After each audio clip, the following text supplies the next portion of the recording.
ठीक है, अभी हमने क्लास में क्या सिखाया, पहली चीज तो क्या बताई कि सर्टेनिटी ऑफ मीनिंग होनी चाहिए, मतलब सर्टेन होना चाहिए कि भाई ये होना है, ये कॉन्ट्रैक्ट में ये चीज बिल्कुल स्पेसिफिकली मेंशन होनी चाहिए। अगर कॉन्ट्रैक्ट में मेंशन है कि हम तुम्हें, ये लिखा हुआ है कॉन्ट्रैक्ट में कि हम तुम्हें अपनी कार बेचेंगे, तो और मेरे पास 5 कारें हैं और हम लिख रहे हैं कि मैं कार बेचेंगे, कौन सी कार बेचेंगे आप पता ही नहीं है यहाँ पर, तो कोई वैलिड कॉन्ट्रैक्ट नहीं हुआ। लेकिन अगर यही हमने लिखा है कि भाई हम अपनी ये जो मेरे पास ये है जागवार रेड कलर वाली ये बेचेंगे आपको, तो ये भाई वैलिड कॉन्ट्रैक्ट हुआ इसमें, और ये मॉडल नंबर, ये गाड़ी नंबर ये है, तो फिर ये वैलिड कॉन्ट्रैक्ट हुआ और इससे हम क्या बोलेंगे, सर्टेन है, इसलिए ये कॉन्ट्रैक्ट वैलिड है। मीनिंग यहाँ पर साफ साफ समझ में आ रहा है कॉन्ट्रैक्ट देखिए कौन से एसेट के बेचने की बात हो रही है। एग्जाम्पल 9 देखते हैं, XYZ agreed to lease the land to Mr. A for indefinite years। साल लिखे ही नहीं है, बस ऐसे बोला हम आपको लीज पे दे रहे हैं, कितने साल, जब तक है जान, जब तक है जान, जब तक है जान। बट क्या ये कॉन्ट्रैक्ट वैलिड हुआ, this contract is no sir, क्यों नहीं वैलिड है, क्योंकि पीरियड ऑफ लीज नहीं मेंशन है, सर्टेनिटी नहीं।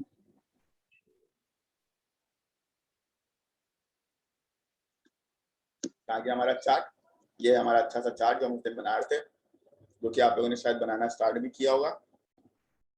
तीसरा क्या है इसका, सर्टेनिटी ऑफ, सर्टेन होना चाहिए। सर्टेन मतलब क्या है, वेग नहीं होना चाहिए, है ना, इनडेफिनेट नहीं होना चाहिए।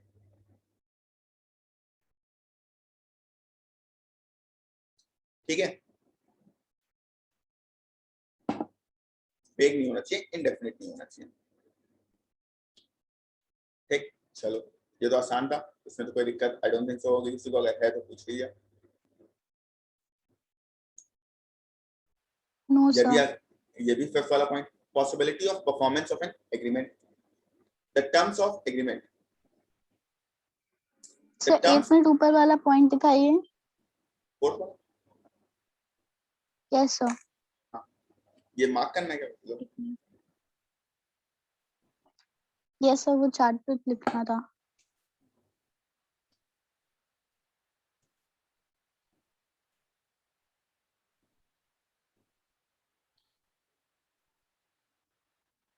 यस सर,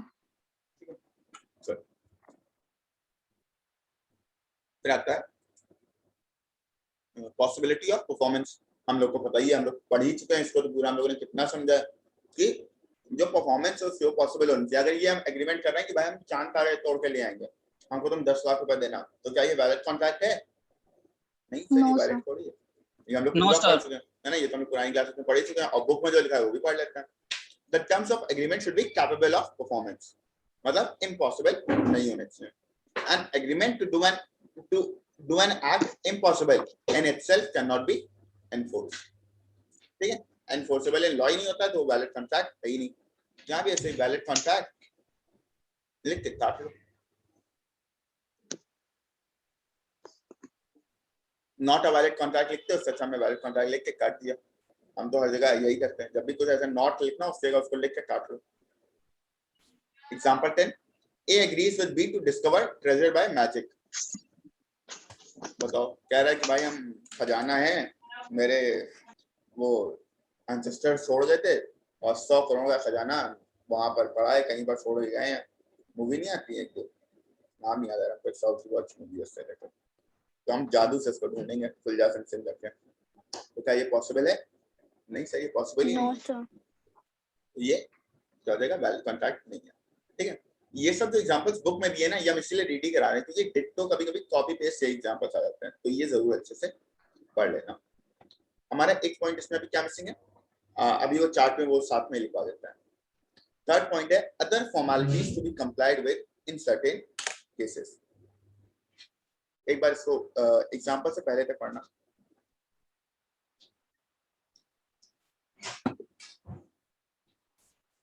यहां से यहां तक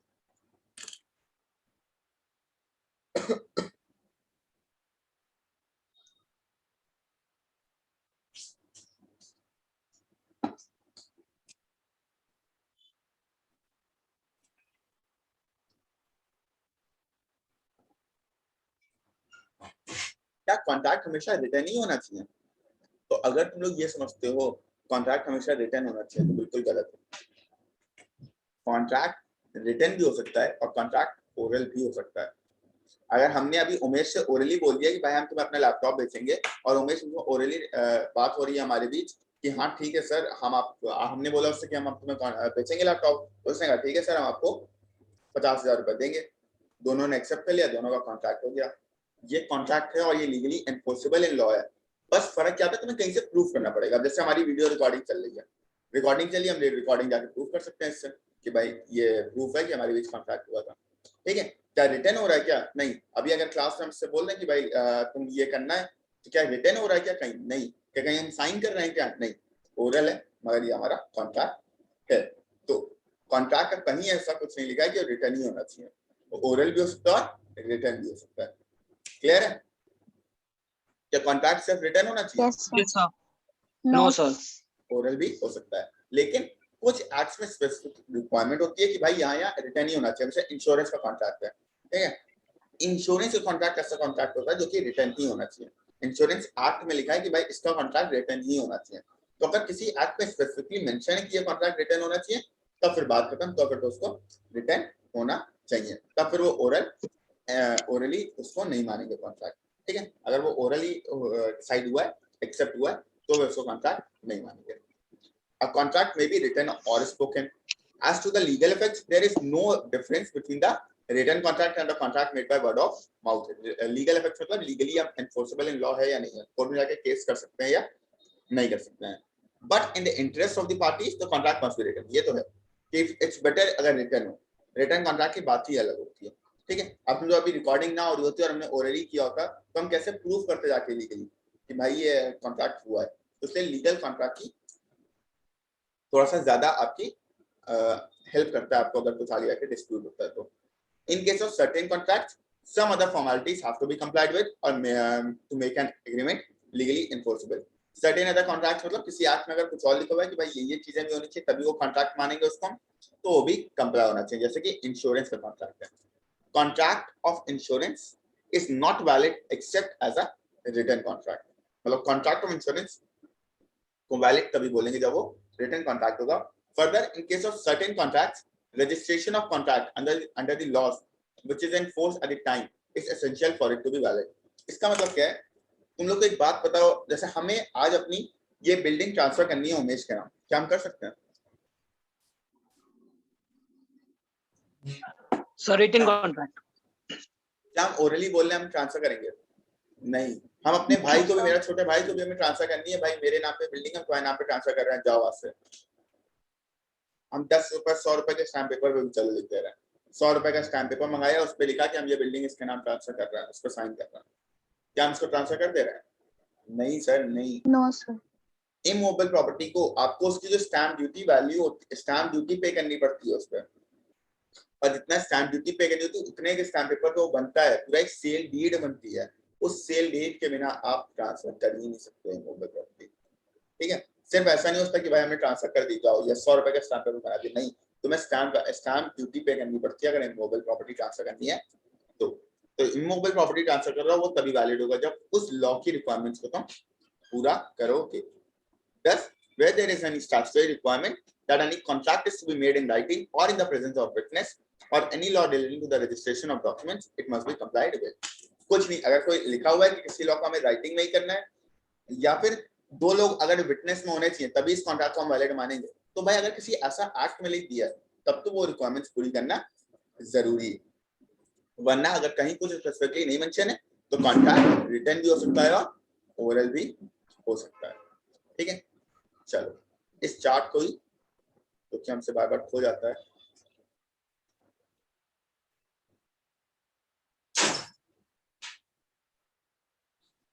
क्या है वो कर दो, इसमें आप खुल जा सकते हैं, कुछ करना पड़ेगा।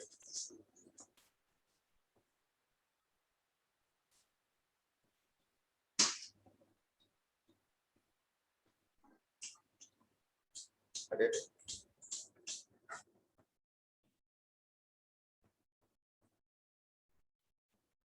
ऐसा ना करो यार, कब घूमना है अच्छे से, यहाँ से पास में जाकर इसी रो में तो ध्यान नहीं है, चलो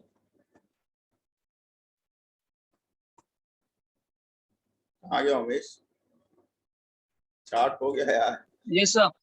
चार्ट ही हो गया। हाँ यार को कोई नजर लगा दिया यहाँ पर था, हाँ ये रहा, मिल गया, चलो फाइनली मिल गया मिल गया। जय माता दी। चलो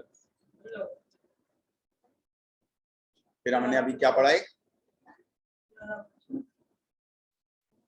पॉसिबिलिटी ऑफ परफॉर्मेंस, मतलब possible performance must be possible, ऐसे लिखो।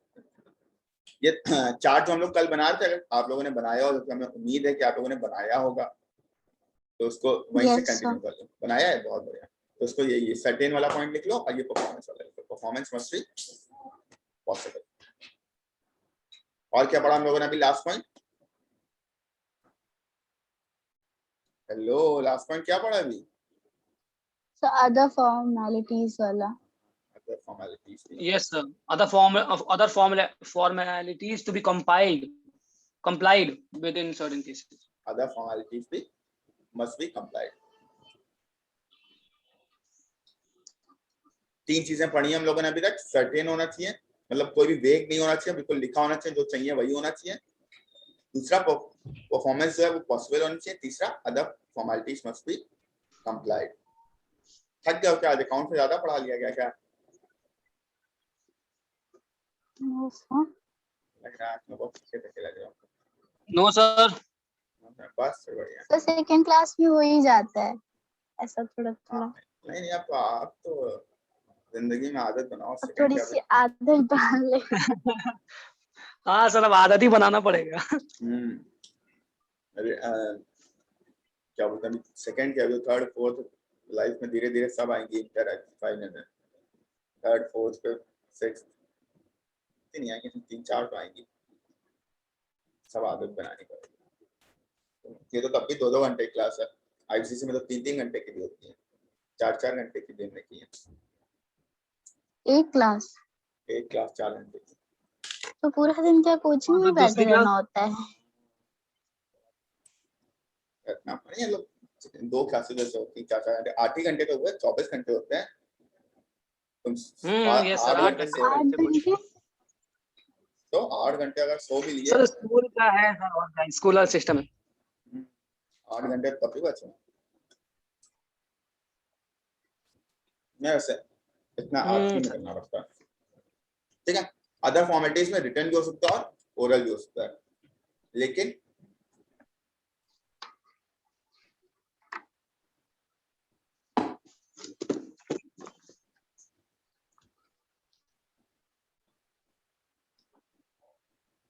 statutory compliances of other acts must also be complied.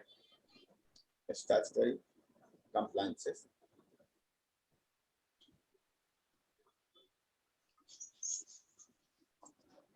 of ये other क्या है acts. सर? That is, ये क्या है statutory compliances of other acts? ये जो हमने बोला ना कि हर एक्ट में, ये टेबल के नीचे ही होगा? हाँ नहीं, इसी के नीचे अदर फॉर्मेलिटीज के नीचे, अदर फॉर्मेलिटीज के नीचे होगा। ये हमने तुम लोगों को बताया था ना अभी, जैसे कि एक इमोबल प्रॉपर्टी में सेल डीड जब तक नहीं बनेगी तब तक वो नहीं होगा, इंश्योरेंस कॉन्ट्रैक्ट तब तक वैलिड नहीं होगा, तब तक वो रिटर्न नहीं होगा। तो ये सब कहाँ लिखा हुआ है? इंश्योरेंस एक्ट जो है, ये इंश्योरेंस रिटर्न नहीं होगा तब तक वैलिड नहीं होगा, ये इंश्योरेंस एक्ट में लिखा है। इमोबल प्रॉपर्टी की जब तक स्टैम्प ड्यूटी पे नहीं होगी तब तक वो वैलिड नहीं होगा, ये इमोबल प्रॉपर्टी एक्ट में लिखा हुआ है। ठीक है, तो जो अगर किसी एक्ट में स्पेसिफिकली मेंशन है कि ये कंडीशंस भी फुलफिल होनी चाहिए, तो वो जब तक आप कंप्लाई नहीं करोगे तब तक कॉन्ट्रैक्ट वैलिड नहीं बनेगा। तो स्टैट्यूटरी कंप्लायंसेस मतलब ये, अरे हमने अभी बताया ना। अच्छा, अभी ये तुमने सुना था वो हमने जो बताया था इंश्योरेंस कॉन्ट्रैक्ट वाला, क्या ओरल इंश्योरेंस कॉन्ट्रैक्ट वैलिड होता है? नहीं सर, नो सर, नहीं, इंश्योरेंस एक्ट में नहीं लिखा था। ठीक है, अब जैसे कॉन्ट्रैक्ट एक्ट का एक एक्ट है इंडियन कॉन्ट्रैक्ट एक्ट, ठीक है, वैसे ही इंश्योरेंस को लिए एक अलग एक्ट है इंश्योरेंस एक्ट। Yes sir. ठीक है, ये चीज जो है कि इंश्योरेंस कॉन्ट्रैक्ट रिटर्न में होना चाहिए, ये इंश्योरेंस एक्ट में लिखा है। ठीक है, यहां पर लिखा हुआ है कि ये रिटर्न होना चाहिए।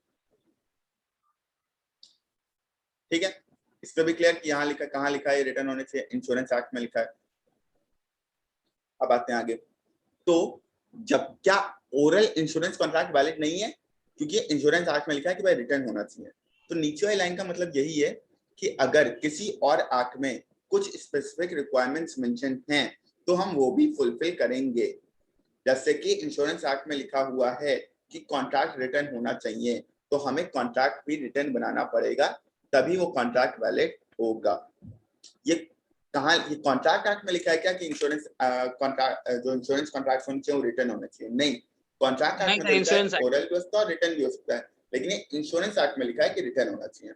तो कॉन्ट्रैक्ट एक्ट इसलिए नीचे एक डाल देता है डिस्क्लेमर टाइप का कि भाई अगर किसी और एक्ट में कह दिया कि ये कंडीशंस भी सेटिस्फाई करनी है आपको, तो आपको वो कंडीशंस भी सेटिस्फाई करनी है। जैसे कि इमोबल प्रॉपर्टी का जो एक्ट होता है, इमोबल प्रॉपर्टी का एक्ट होता है, प्रॉपर्टीज एक्ट, वो कहता है कि स्टैम्प ड्यूटी पे होनी चाहिए, तभी एक जो डीड है, सेल डीड है, वो हम वैलिड बोलेंगे। जब तक स्टैम्प ड्यूटी पे नहीं होगी तब तक वैलिड नहीं बोलेंगे। तो वही चीज यहाँ पर है कि भाई तब तक वो वैलिड कॉन्ट्रैक्ट नहीं होगा जब तक स्टैम्प ड्यूटी पे नहीं होगी। क्या ये बात हमारी कॉन्ट्रैक्ट एक्ट में लिखी है क्या? कॉन्ट्रैक्ट एक्ट में लिखी नहीं है, ये कहाँ लिखी है? इमोबल प्रॉपर्टी एक्ट में लिखी है। तो कॉन्ट्रैक्ट एक्ट ये कह देता है कि भाई अगर कोई और एक्ट कुछ कह रहा है तो हम उसकी भी रिक्वायरमेंट मानेंगे। मतलब इमोबल प्रॉपर्टी एक्ट कह रहा है कि इमोबल प्रॉपर्टी ट्रांसफर करते हैं और स्टैम्प ड्यूटी पे करनी है, तो भाई ये भी एक फॉर्मेलिटी तुम ऐड कर लो, तुम्हें स्टैम्प ड्यूटी पे करनी है अपने इमोबल प्रॉपर्टी अगर तुम ट्रांसफर कर रहे हो तो। समझ आया ना किताब? वरना अभी भी जो डाउट है, अगर कुछ डाउट है तो क्या डाउट है, मतलब आगे समझ, ये नोट कर लिया तुम लोगों ने? Yes sir. हाँ सर कर लिया। चलो बढ़िया। अब अगर आप लोग को याद हो, तो बहुत कम उम्मीद है हमें याद होगा कि जब हम लोगों ने essentials of a valid contract पढ़ना स्टार्ट किया था तो हमने दो पार्ट में उसको डिवाइड किया था। एक बोला था नॉट गिवन बाय सेक्शन 10, एक बोला था एज गिवन बाय सेक्शन 10।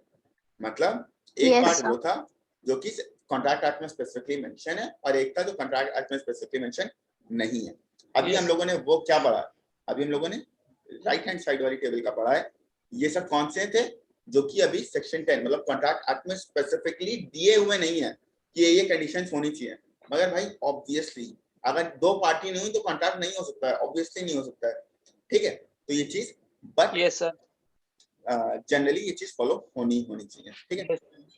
और लीगल होता ही है कॉन्ट्रैक्ट। हाँ, कॉमन सेंस होनी चाहिए कि लीगल होता ही होता है। मीनिंग सर्टेन नहीं है तो ऑब्वियसली नहीं होगा। ये सब कुछ चीजें कॉमन सेंस है, कुछ चीजें अलग अलग जो केस लॉ होते हैं। केस लॉ मतलब सुप्रीम कोर्ट के पास केस गया कि भाई अब यहाँ पर ये मीनिंग सर्टेन नहीं थी, तो क्या ये वैलिड कॉन्ट्रैक्ट हुआ? तो सुप्रीम कोर्ट ने कहा कि भाई नहीं, ये वैलिड कॉन्ट्रैक्ट नहीं हुआ। जब तक मीनिंग सर्टेन नहीं है तब तक वो कॉन्ट्रैक्ट वैलिड नहीं हुआ। तो कुछ चीजें सुप्रीम कोर्ट डिसाइड करता है, कुछ चीजें जनरल कॉमन सेंस से आती हैं, ठीक है? अब आते हैं मेन चीज, वो 6 चीजें जो कि कॉन्ट्रैक्ट एक्ट में स्पेसिफिकली दी हुई हैं कि भाई ये चीजें तो होनी चाहिए हमारे वैलिड कॉन्ट्रैक्ट में as per section 10 according to section 10 of the Indian Contract Act 1872. The following are the essential elements of a valid contract. सबसे पहला ऑफर एंड एक्सेप्टेंस और एन एग्रीमेंट। तो ऑब्वियसली क्या होना चाहिए? एग्रीमेंट होना चाहिए। कॉन्ट्रैक्ट के लिए दो चीजें हमने बताई थी, agreement plus enforceable by law. तो सेक्शन 10 कहता है अगर तुम्हें कोई कॉन्ट्रैक्ट बनाना है तो उससे पहले तुम्हें क्या बनाना चाहिए? एक एग्रीमेंट। एक कॉन्ट्रैक्ट का एक एग्रीमेंट होना जरूरी, बिल्कुल बहुत जरूरी है। तो भाई वो तो डेफिनेशन में लिख दी, तुम्हें दोबारा लिखने की जरूरत ही नहीं थी। अब इनको कौन समझाए कि इन्होंने दोबारा लिखा है? इन्होंने दोबारा लिखने की जरूरत ही नहीं थी, इन्होंने तो डेफिनेशन में लिख दिया था कि भाई agreement plus enforceable by law. इन्होंने दोबारा लिख दिया। और एग्रीमेंट क्या होता है? एग्रीमेंट क्या होता है? Offer plus acceptance. होता नहीं होता ऑफर प्लस एक्सेप्टेंस? ये भी भूल गए वरना? Yes sir. यार चलो, तो वही लिखा हुआ है यहाँ पर, ऑफर एंड एक्सेप्टेंस और एन एग्रीमेंट। या तो ऑफर प्लस एक्सेप्टेंस हो या फिर एग्रीमेंट होना चाहिए। अब ये चीज कुछ नहीं है, पढ़ा हुआ हमने, ये तो पूरा पढ़ा ही हुआ है। And agreement is the first essential element of a valid contract. हाँ, पहली चीज ही वही है, एग्रीमेंट नहीं तो कॉन्ट्रैक्ट नहीं। एग्रीमेंट की definition according to section 2E of the Indian contract act, agreement की डेफिनेशन क्या होती है? अच्छा कौन बताएगा? सो वही सेम ही होता है सर, सेम डेफिनेशन एग्रीमेंट की। हाँ। So every promise and every set of So every promises promise and every set of promise forming the consideration for each other. forming the consideration of each other. Offer की definition? So when the proposal, When one when the person to whom the proposal is signifies made, the proposal is said to be accepted. The offer when accepted becomes हाँ, the offer when proposal. accepted becomes हमने किसकी Promise. नहीं promise, वो promise के definition बता रहा हूँ. हाँ yes, सर, sir. ऑफर की पूछे सर. ऑफर की निकिता तो when निकिता एक एक ऐसा बोलेगा Nikita. So when one person signifies to another with his willingness to do or not to do to obtain his assent of that other, it is known as to make a proposal. It is said to be a proposal. ठीक है ठीक है ठीक है, बढ़िया, ठीक है ठीक है. एक पर्सन सिग्निफाई कर रहा है दूसरे को भाई टू डू और नॉट टू डू समथिंग, तो ये हमारा क्या हो जाता है, it is an offer with an intention कि वो पर्सन हाँ बोले ना, विलिंगनेस कि वो दूसरा बंदा हाँ बोले, तभी उसको ऑफर बोलते हैं, वरना ऑफर नहीं बोलते हैं. ठीक है, तो यही यहाँ पर दिया हुआ है. एग्रीमेंट की डेफिनेशन, एवरी प्रॉमिस और every set of promises forming consideration for each other is an agreement, and according to section 2B a proposal when accepted becomes a promise. ये प्रॉमिस की डेफिनेशन है. An agreement is an outcome of offer and acceptance. हम लोगों सब इतना तो हम लोगों ने पहले एक दूसरे लेक्चर में पढ़ लिया था कि एग्रीमेंट क्या होता है, ऑफर एंड एक्सेप्टेंस का आउटकम होता है. दूसरा पॉइंट, फ्री कंसेंट. ओ सर ये क्या होता है फ्री कंसेंट? कोई मत पढ़ना, कुछ मत पढ़ना, बस हमको फ्री कंसेंट का मतलब बताओ. सर इसका मतलब होता है सर, मतलब कोई मतलब तुमको कोई वो ना हो हाँ करने में, अपनी मर्जी से कर लो. सर दोनों ही अपनी सहमति देते हैं जब, बिना कोई बाउंडेशंस के, रेस्ट्रिक्शंस के, जो भी. ये हूं मैं. मतलब किसी पे अपना डिसीजन नहीं थोपते हैं, वो खुद से लेते हैं. हाँ सर, जैसे कि मतलब कोई इफेक्ट नहीं, एक्सटर्नल कुछ इफेक्ट नहीं कर सकता उनको. ये हूं मैं, ठीक है, और ये है निकिता और ये है उमेश. तुम दोनों के पास हम गए, एक के पास हम गए और एक के पास हमारे हर्ष यादव जी गए, अकाउंट्स वाले टीचर. ठीक है, दोनों के ऊपर रखा, कहाँ गया, गन गन बनाना कैसे बनाएंगे,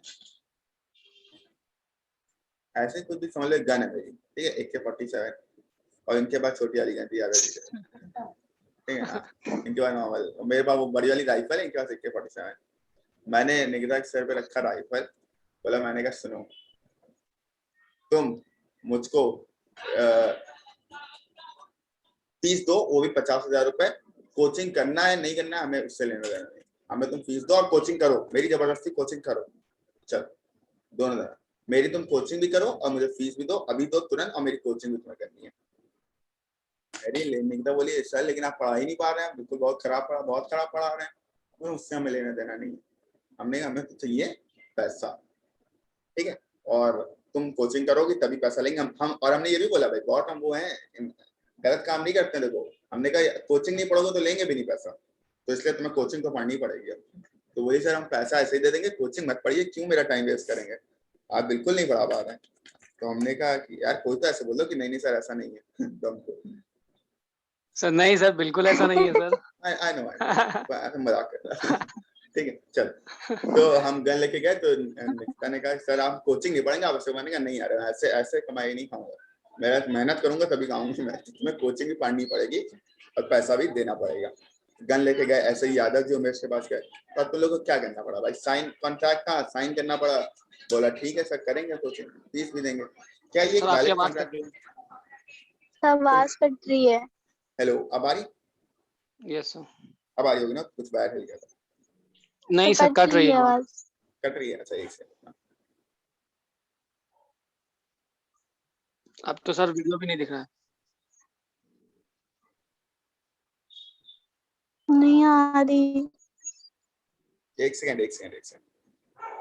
लाइट कट रही नो है. सर. एक सेकंड बस, मेरा फोन नेट पर इसका वाईफाई चल रहा है. फोकस नेट पर फोन.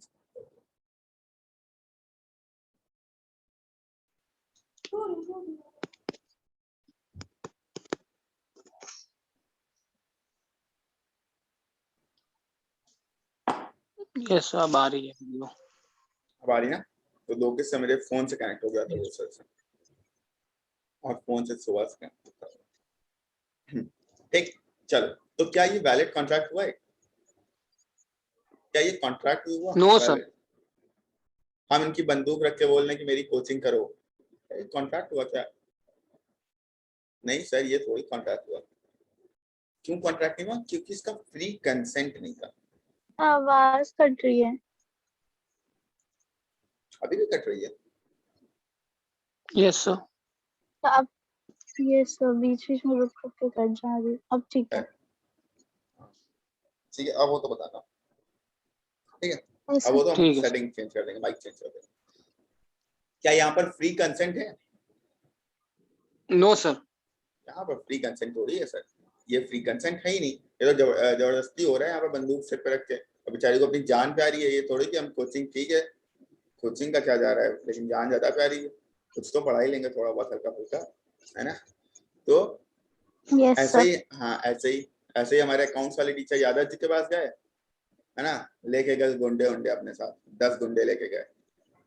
बहुत लड़ाई वड़ाई में बहुत है, वो गलत इंसान है बहुत। ठीक है, तो 10 गुंडे लेके नहीं गए सर, उमेश का। ऐसा नहीं है। अरे तुम लोग अभी यहाँ बोल देते ना, अगर कोई यहाँ सर ऐसा ही है तो मैं जाके उनको बताता। पिछले बैच में पूरा यही किया है। तो 10 गुंडे लेके गए और हमारे यादव जी, ठीक है, और बहुत उसमें थे गुस्से में, भाई आज तो हम उमेश को नहीं छोड़ेंगे। इन्होंने कहा कि सुनो, मेरा तुम लो लैपटॉप भी देखो, हम उनकी जी जानी लाइफ ही लैपटॉप होती है, तो हमें एग्जांपल सिर्फ लैपटॉप का ही सोचता है। लो मेरा लैपटॉप, ठीक है, और हम इसको बेच रहे हैं तुमको, तुम 1 लाख रुपए में और तुम दो 1 लाख रुपए में।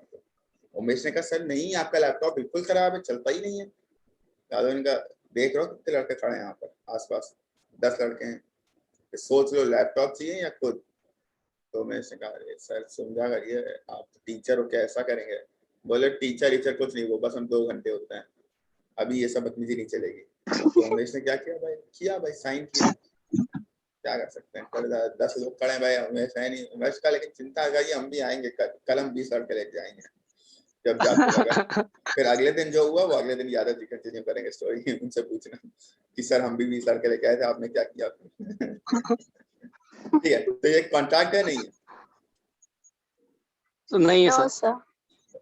क्यों? क्योंकि यहाँ पर फ्री कंसेंट नहीं है। फ्री कंसेंट मतलब यही होता फ्री है कि आप कंसेंट।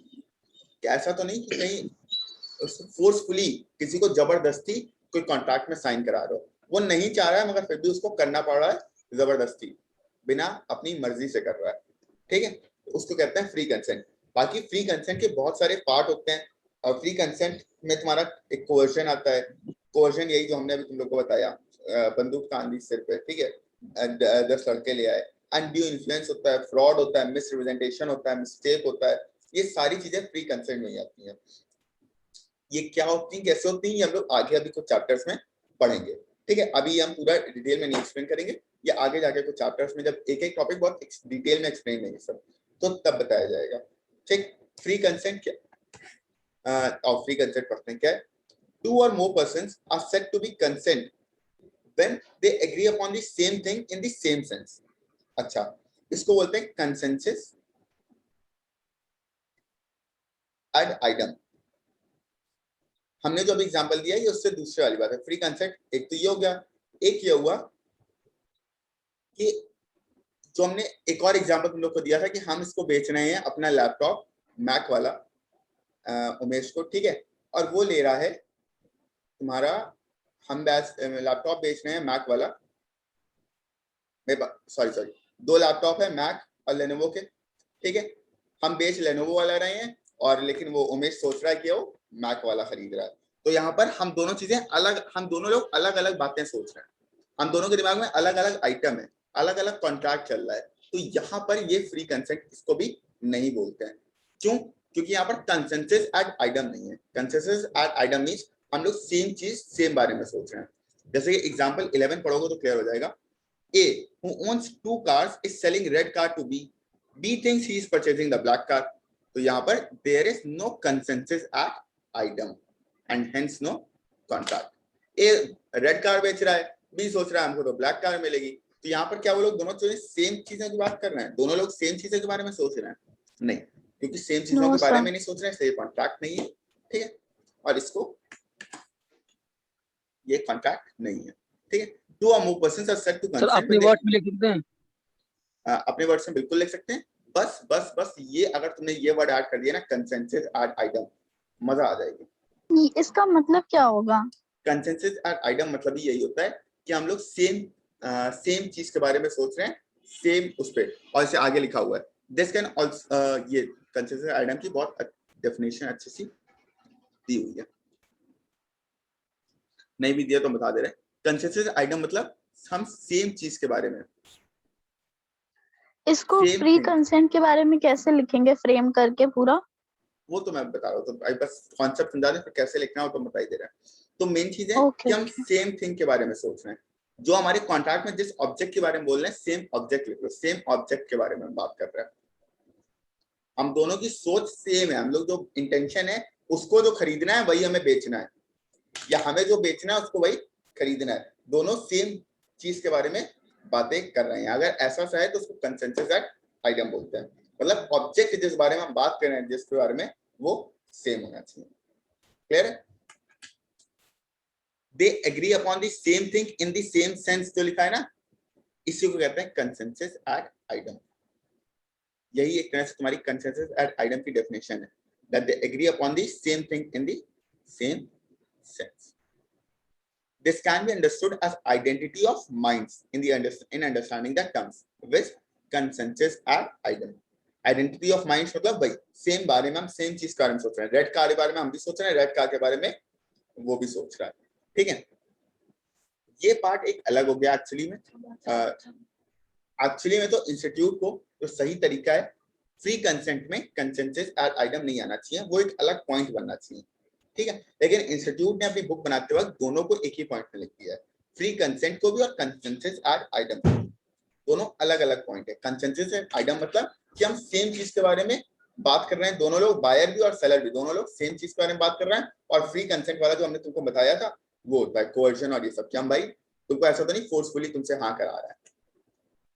आगे देखो लिखा भी हुआ है, further such a consent must be free, ठीक है।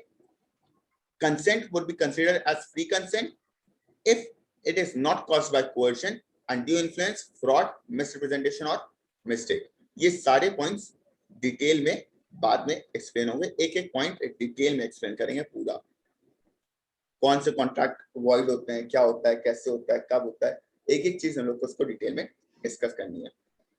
अब वापस से फ्री कंसेंट को कैसे लिखेंगे, देखो फ्री कंसेंट के क्या सीन किया गया है। फ्री कंसेंट को दो पार्ट में डिवाइड कर दिया गया है, एक है कंसेंट, दूसरा है फ्री। पहले इन्होंने कंसेंट को डिफाइन किया। कंसेंट की क्या डेफिनेशन है? Consensus ad idem, which means consensus ad idem means agreeing upon the same thing in the same sense.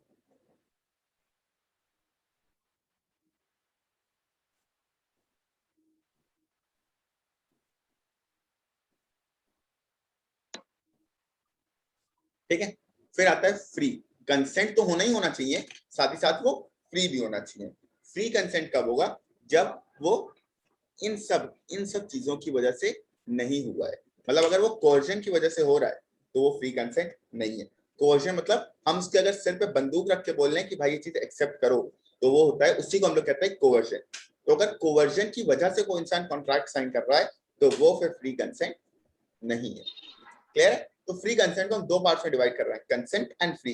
Consent means कि हम सेम चीज के बारे में दोनों लोग एग्री कर रहे हैं, बायर और सेलर दोनों लोग सेम चीज के बारे में बातें कर रहे हैं। एंड फ्री मींस कि इन जो पांचों हमने वर्ड्स लिए, इनसे इनकी वजह से कॉन्ट्रैक्ट साइन नहीं हो रहा है, कोवर्जन की वजह से कॉन्ट्रैक्ट साइन नहीं हो रहा है, हम फोर्सफुली साइन नहीं कर रहे हैं।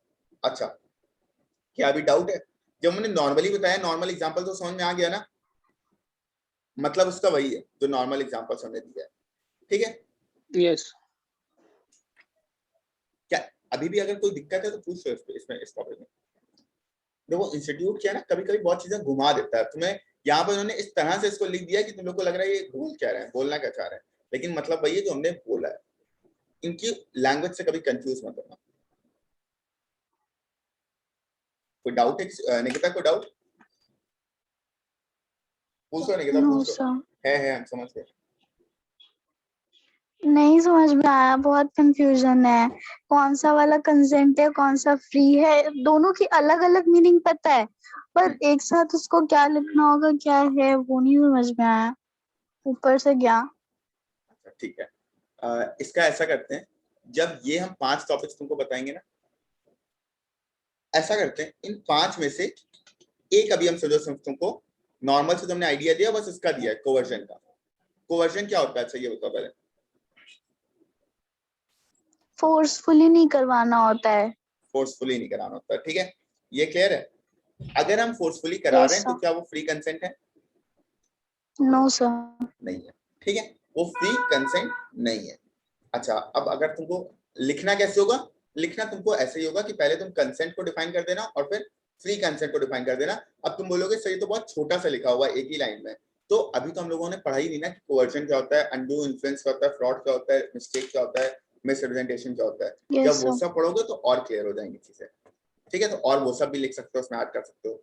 बाकी अब यहाँ पर हम गए थे, तो जो तुम्हारे पास निकला है, तुम्हारे हाथ में बंदूक रखी, ठीक है, ये बंदूक है मेरे हाथ में और मैंने तुमसे बोला मेरी कोचिंग का फीस पे कर दो, ठीक है। अच्छा, क्या यहाँ पर कंसेंट है या नहीं है, पहली चीज तो नो सर। बस यही गलत है। कंसेंट मतलब अच्छा, क्या होता है, सेम कंसेंट है, ऑब्जेक्ट। हाँ फ्री कंसेंट नहीं है। समझे? तो यहाँ पर कंसेंट तो है, क्यों? क्योंकि हम भी कोचिंग की बात कर रहे हैं और तुम भी कोचिंग की बात कर रहे हो, हम भी बात कर यस रहे हैं सर। 50,000 रुपए की, तुम भी बात कर रहे हो कि 50,000 रुपए देंगे, तो हमारे बीच कंसेंट तो है। मगर क्या यहाँ पर वो है हमारा फ्री फ्री, कंसेंट है? No no sir. Sir. Free नहीं है क्योंकि हम फोर्सबली करा रहे हैं। तो ये डिफरेंस है कंसेंट और फ्री कंसेंट में। कंसेंट मतलब कि हम सेम चीज के बारे में बात कर रहे हैं, फ्री कंसेंट मींस बिना फोर्स के बात कर रहे हैं। अब क्लियर है? Yes sir. पक्का? अभी अब जो डाउट है वो आप पूछो, जो भी डाउट हो सब खुला नहीं पूछो। है सर। नहीं है पक्का? पक्का। तो सोचना तो। उमेश तुम्हें? No sir. अब ये भी बता दे रहे हम तुम्हें डाउट आया क्यों। डाउट इसलिए है क्योंकि इनकी लैंग्वेज बुक की ऐसी है, इसीलिए जब इसको खुद पढ़ो तो फिर वही इंसान तो जब हाँ समझ तो ही अगर नहीं अभी इसको आता, पढ़े खुद नहीं ना पढ़ अच्छे रहे से। तो। खुद पढ़ोगे तो और ज्यादा कंफ्यूज ही हो गए। मतलब जब अगर पहली बार खुद खुद पढ़ पढ़ोगे, रहे ना तो हाँ इसलिए नहीं आ रहा। हाँ, तो उसको वैसे मत करो जैसे हमने बताया है, इसको ऐसे ही एक डायग्राम भी बनाना हो तो वही बुक में ही बगल में बना दो, इसमें और अच्छे से लिख लेना कोचिंग कर लिए सर। कंसेंट। क्यों है? क्योंकि हिंदी में इसमें लिख लो, क्योंकि सेम चीज के बारे में एग्री कर रहे हैं, क्योंकि yes sir. On the same thing. मगर फ्री कंसेंट क्यों नहीं है? क्योंकि जब रिवाइज करो तब बहुत जरूरी है कि तब भी ये चीजें क्लिक करें। ये फ्री क्यों पॉइंट्स तो नहीं अभी है? लिखवाएंगे ना। हाँ वैसे तो हम लिख पाएंगे, लेकिन चार्ट में ये भी बनवाएंगे ना, तो चार्ट, चलो चार्ट बनाएंगे फिर तभी कर देंगे, अभी चार्ट तो हमें बनवाना ही है इसका पूरा। Yes sir. ठीक है, फिर चलो इधर उधर हो जाएगा हाँ लिखने में। हाँ। फिर to determine consensus ad idem the language of, यहाँ पर है to determine consensus ad idem the language of the contract should be clearly drafted, ठीक है। Thus, if A says, "Will you buy my red car for ₹30,000?" B says yes to it. There is said to be consensus at item. That is, meaning is taken in the same sense by both the parties. बस इतना, कुछ नहीं बोला इन्होंने, तुम बहुत बड़ा सा इन्होंने लिख दिया। इन्होंने बस इतना बोला है कि अगर कोई इंसान स्पेसिफिकली कॉन्ट्रैक्ट में मेंशन कर रहा है कि भाई मेरी रेड कार खरीदोगे, और उसके पास एक ही, दो ही कार है, एक रेड कार एक ब्लैक कार, और बोल रहा है मेरी रेड कार खरीदोगे, तो यहाँ पर क्लियर है, वो भी यही, बायर भी यही समझ रहा है कि अपनी रेड कार सॉरी सेलर भी यही समझ रहा है कि अपनी रेड कार बेच रहा है, और बायर भी यही समझ रहा है कि वो रेड कार खरीद रहा है। दोनों बायर और सेलर सेम चीज के बारे में बात कर रहे हैं, क्या यहाँ पर कंसेंसस एट आइटम है? जी हाँ है, ठीक है। Example 12, A threatened to shoot B if B does not lend him 2,000 रुपए। अगर तुमने हमको 2,000 रुपए नहीं दिए उमेश तो हम तुम्हारा गए, ठीक है, बंदूक चल जाएगी मेरी। तो भाई and B agree to it, क्या ये फ्री कंसेंट है? क्या ये कंसेंट है? हाँ कंसेंट है, क्योंकि हमें 2,000 रुपए चाहिए, हम भी यस सर। 2,000 रुपए मांग रहे हैं, उसको भी 2,000 ही लग रहा है, तो कंसेंट तो है, मगर क्या फ्री कंसेंट है? नहीं sir, free no consent sir. नहीं है, क्योंकि agreement is entered into coercion and hence not a valid contract. Obviously अगर कोएर्शन के थ्रू हो रहा है तो वो वैलिड कॉन्ट्रैक्ट, अगर फ्री कंसेंट नहीं है तो वो वैलिड कॉन्ट्रैक्ट नहीं है। तो हम लोग पढ़ ही रहे हैं essentials of a valid contract. ठीक, अब ये चार्ट आप लोगों ने ऊपर वाला बना ही लिया था। अब यहाँ बनाते हैं एसेंशियल्स। Yes sir. एक और बढ़िया सा चार्ट बनाते हैं। चार्ट ही बनाने में बस मजा आता है। यहाँ फिर से बनाते वही हैं आपका एसेंशियल, फेवरेट है ना? वही फेवरेट है मेरा। और इससे नहीं बहुत हेल्प करता है ये, इससे बेसिक फायदा होता है जब लास्ट डे रिवाइज करने बैठते हो ना तो तुम्हें पूरा इतना क्या पढ़ोगे और कंफ्यूज हो गए, और बस इतना टाइम नहीं होता कि पूरा बुक रीड करो। तो बस तुमने ये देख लिया, अच्छा अच्छा हाँ समझ में आ रहा है। और बल्कि हम तो कहेंगे तो और अगर कुछ अब मेरे ही चार्ट्स में और इम्प्रूवमेंट कर सकते हो, अपना नए चार्ट बना सकते हो तो बनाया करो, घर बैठे बैठे जो रिवाइज किया करो। पैराग्राफ फॉर्म में ना लिख के ऐसे ही चार्ट्स अलग अलग बना दो। पॉइंट्स में भी हमें लिखना पसंद नहीं है, पॉइंट्स में भी इंसान बोर हो जाता है पढ़ते पढ़ते। चार्ट में लेकिन बड़ा आसानी से पढ़ लेता है। Essentials of a valid contract, ठीक है। ये तो फिर से सेम है ना? लेकिन इसमें पहले वाले डिफरेंस क्या से। है, इसमें डिफरेंस क्या है, ये सेक्शन 10 में मेंशन है, वो वाले सेक्शन 10 में मेंशन नहीं थे, वो वाले कॉन्ट्रैक्ट एक्ट में नहीं लिखे हुए थे, ये वाले कॉन्ट्रैक्ट एक्ट में लिखे हुए हैं। समझे नहीं समझे? यस सर समझ गए। ये कॉन्ट्रैक्ट एक्ट में लिखे हुए हैं सेक्शन के अंदर। पहला पार्ट क्या था इसका, पहला हम लोगों ने क्या पढ़ा पॉइंट, एग्रीमेंट होना चाहिए, ठीक है। एग्रीमेंट क्या होता है तुम्हारा, offer plus acceptance equal promise. पहला पार्ट हमने पढ़ा था एग्रीमेंट होना चाहिए, मतलब ऑफर और एक्सेप्टेंस होना चाहिए, और ऑफर प्लस एक्सेप्टेंस को हम क्या कहते हैं, प्रॉमिस कहते हैं। दूसरा पार्ट हमने अभी क्या पढ़ा, फ्री कंसेंट होना चाहिए,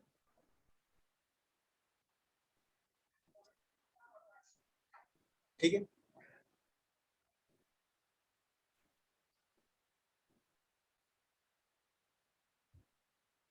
इसको भी दो पार्ट में डिवाइड करते हैं, कंसेंट और फ्री। कंसेंट कब होता है,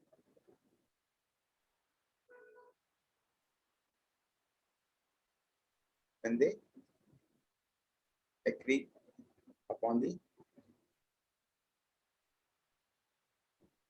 same thing in the same sense, ठीक है।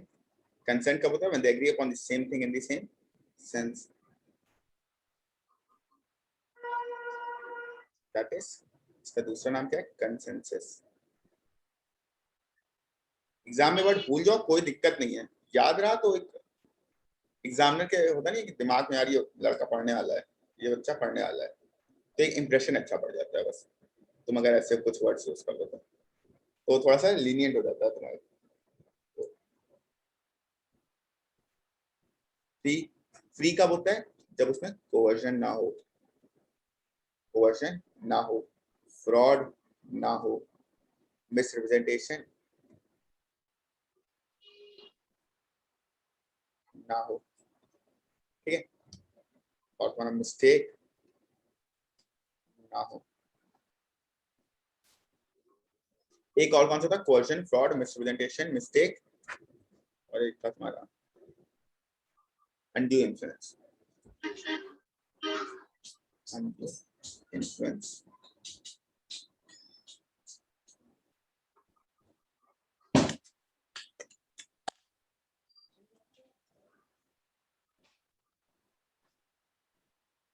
ये अंडर इन्फ्लुएंस है। Undue, UNDUE। Okay okay.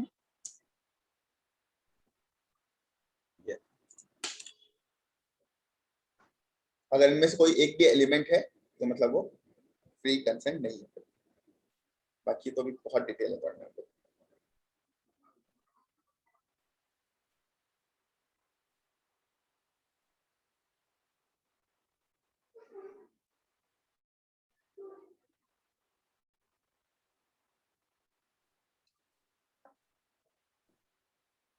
लिख लेना तो इनको बता देना सर। Yes sir written. हो गया रमेश सर। हो गया, चलो।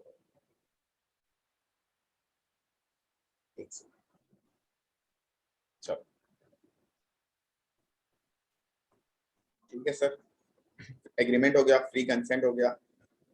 अब फिर से एक और कठिन पॉइंट नहीं पढ़ाएंगे, फिर आसान पढ़ाएंगे, फिर कठिन पे जाएंगे। कंसिडरेशन फिफ्थ वाला, लॉफुल कंसिडरेशन एंड ऑब्जेक्ट। अरे सर ये तो पता ही है क्या होना चाहिए, कंसिडरेशन भी लॉफुल होना चाहिए और ऑब्जेक्ट भी लॉफुल होना चाहिए। ये तो हम लोगों ने पढ़ा है, पूरा एक्सप्लेन्ड है, बस रीड कर लेते हैं इसको, है ना। पूरा मालूम है कि कंसिडरेशन भी लीगली एनफोर्सेबल होना चाहिए, और ऑब्जेक्ट ये नहीं कि हम तुम्हारा मर्डर करने के लिए तुमको मर्डर करने का कॉन्ट्रैक्ट हो रहा है तो वहाँ ऑब्जेक्ट इलीगल हो गया। और ये नहीं होना चाहिए कि तुम हमको लैपटॉप दो, हम तुम्हें ड्रग्स देंगे, कंसिडरेशन ड्रग्स है यहाँ पर, तो ड्रग्स इलीगल हो गया। ठीक है, the consideration and object of the agreement must be lawful. Section 23 states that consideration or object is not lawful if it is prohibited by law. ये तो हमें पता ही है, और it is such as would defeat the provisions of law. अब तुम लोग ये पढ़ लिया तो ये सब क्या लिखा है सर, ये समझ में नहीं आ रहा है। कितनी आसान चीज को देख लो, कितना कॉम्प्लिकेट कर रहे हैं लोग। If it is fraudulent or involves injury to the person or property of another, or court regards it as immoral or opposed to public. तो यही लिखना पड़ेगा। भाई मेरा नेक्स्ट पॉइंट था, क्या आप यही लिखना पड़ेगा? अगर यही लिखना पड़ेगा तो तुम लोग छोड़ के भाग रहे हो, हमें लग रहा है। नहीं, बिल्कुल नहीं ये लिखना है। हम जो जो वर्ड्स बताएंगे बस वो लिखना है। तुम्हें यहाँ पर ये लिखना है नॉट लॉफुल या फिर इलीगल, या फिर सब हटाओ। तुम लोग को आता है ना, नॉट एनफोर्सेबल इन लॉ, ये वर्ड तो सबको आता है, बस वो लिखना। Yes sir. It is not enforceable in law. बिल्कुल भी जरूरत नहीं है कि हम ये पूरा लिखें, लेकिन रीड जरूर करना है। एक बार रीड करना आना चाहिए। कब भाई हाँ रीड समझ में आ रहा है, ठीक है। एक आइडिया होना चाहिए कि क्या क्या बुक में लिखा हुआ है। अब not lawful, it is prohibited by law, और it is such as would defeat the provisions of law, ये सब तो तुम लोग याद कर ही नहीं सकते हो ना, चाह के भी। कैसे तुम क्या तुम्हारी बुक कितने पेज की है? क्या 250 पेज की बुक याद कर लोगे क्या? हमने आज तक नहीं याद किया है, फाइनल तक नहीं याद किया हमने, तो हम लोग तो फाउंडेशन में। हमने फाइनल में बुक की लैंग्वेज नहीं ली, बुक ऐसे रट के नहीं किया कि एक एक वर्ड रट के जा रहे हैं, नहीं, बस कुछ वर्ड्स हैं। लॉफुल कंसिडरेशन ऑब्जेक्ट, तुमने ये लिख लिया, इसके बाद तो तुम अपने वर्ड्स में एक्सप्लेन कर दो उसको। क्या अपने वर्ड्स में एक्सप्लेन कर लोगे और एक एग्जांपल दे लोगे कि भाई अगर तुम मर्डर करने का ऑब्जेक्ट दे रहे हो तो फिर वो है, और अगर नहीं दे रहे हो तो, और अगर ड्रग्स का कंसिडरेशन दे रहे हो तो वो इलीगल कंसिडरेशन है। बस तुमको ये लिखना है। तुम्हें कुछ कभी कभी प्रोविजन याद नहीं है ना अंदर का, सिर्फ एग्जांपल देना, मार्क्स मिल जाएंगे। बस एक लाइन लिखना, द कंसिडरेशन, जैसे ये the consideration object of the agreement must be lawful और लीगल, और फिर ये एग्जांपल दे देना नीचे वाले। बस बहुत है, कोई जरूरत नहीं है जो इन्होंने उल्टा सीधा चीजें लिखी हुई ये सब लिखने की, कोई भी जरूरत नहीं है। ठीक, वो तो हम रीड करा दे रहे हैं, तुम लोग खुद रीड करो, तो ये मत बोलना सर ने पढ़ाया ही नहीं, इसलिए बस।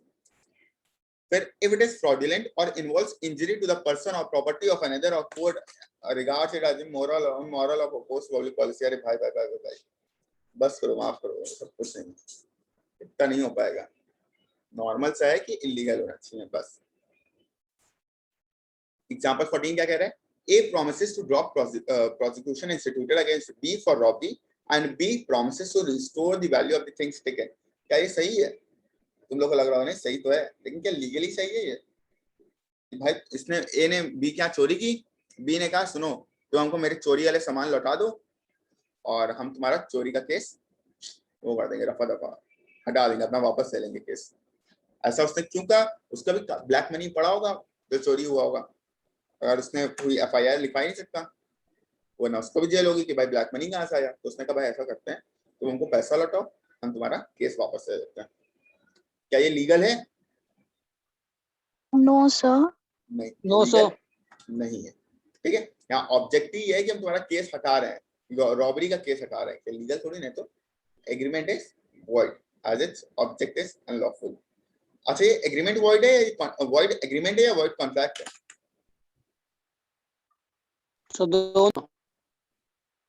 लेकिन स्टिल वॉइड एग्रीमेंट है। वॉइड एग्रीमेंट है। वॉइड कॉन्ट्रैक्ट क्या होता है?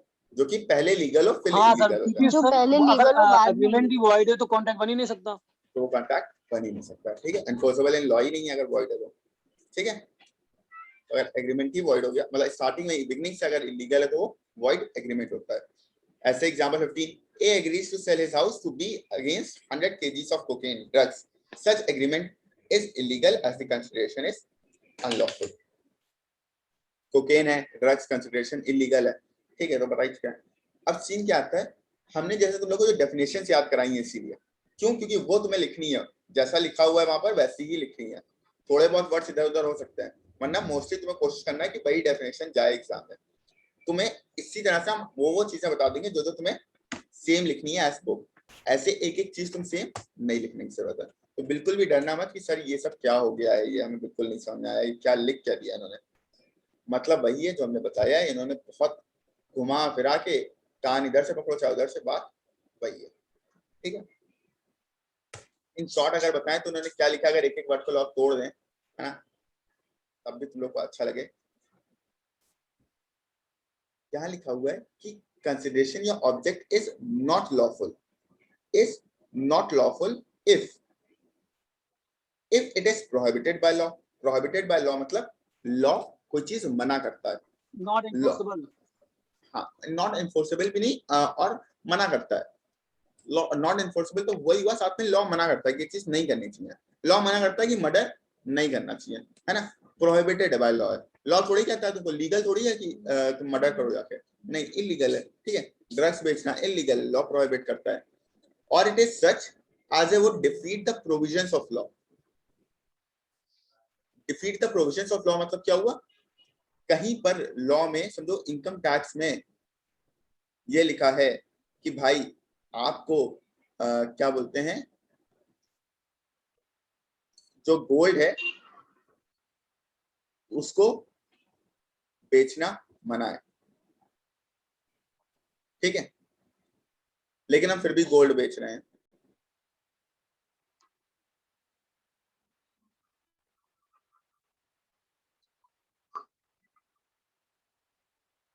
नहीं कर सकते, ठीक है। फिर तुम्हारा फ्रॉडुलेंट है। हेलो, आवाज आ रही मेरी? Yes sir, yes yes sir, sir, video चली गई ना सर? Yes sir. हाँ सर, पता नहीं, चलो चलो देखते हैं। फिर कहाँ थे हम, हाँ, इट इज फ्रॉडुलेंट। फ्रॉडुलेंट मतलब फ्रॉड है, फ्रॉड तो सब लोग मालूम ही है क्या मतलब होता है। और involves injury to the person और प्रॉपर्टी ऑफ अनदर और court regards it as immoral और अपोज टू पब्लिक पॉलिसी। अगर मैं तुम लोग को ये सब समझाने गया तो पहली बात तो हम लोग को 1 घंटा लग जाएगा, क्योंकि अगर हम 5 मिनट समझाएंगे तो हम अभी तक समझते हैं कि 5 मिनट समझाना, कोई भी चीज जल्दी में कभी नहीं समझानी चाहिए, फिर तुम लोग को कुछ नहीं समझ आएगा। अगर 5 मिनट समझाया और समझाने के तो 1 घंटा लगेगा, और बिल्कुल भी रेलेवेंट नहीं है एग्जाम के लिए। तुम्हें बिल्कुल भी ये नहीं लिखना एग्जाम में, तुम्हें जितना हमने बताया उतना लिखना, और ये एग्जाम्पल कोट कर देना। दोनों एग्जाम्पल जरूर लिखना बस एग्जाम में, तो आंसर आ जाएगा। और ये मत समझो क्या है, मत पढ़ो, मैं तो कहूँगा कंफ्यूज ही होगा और कुछ नहीं होगा।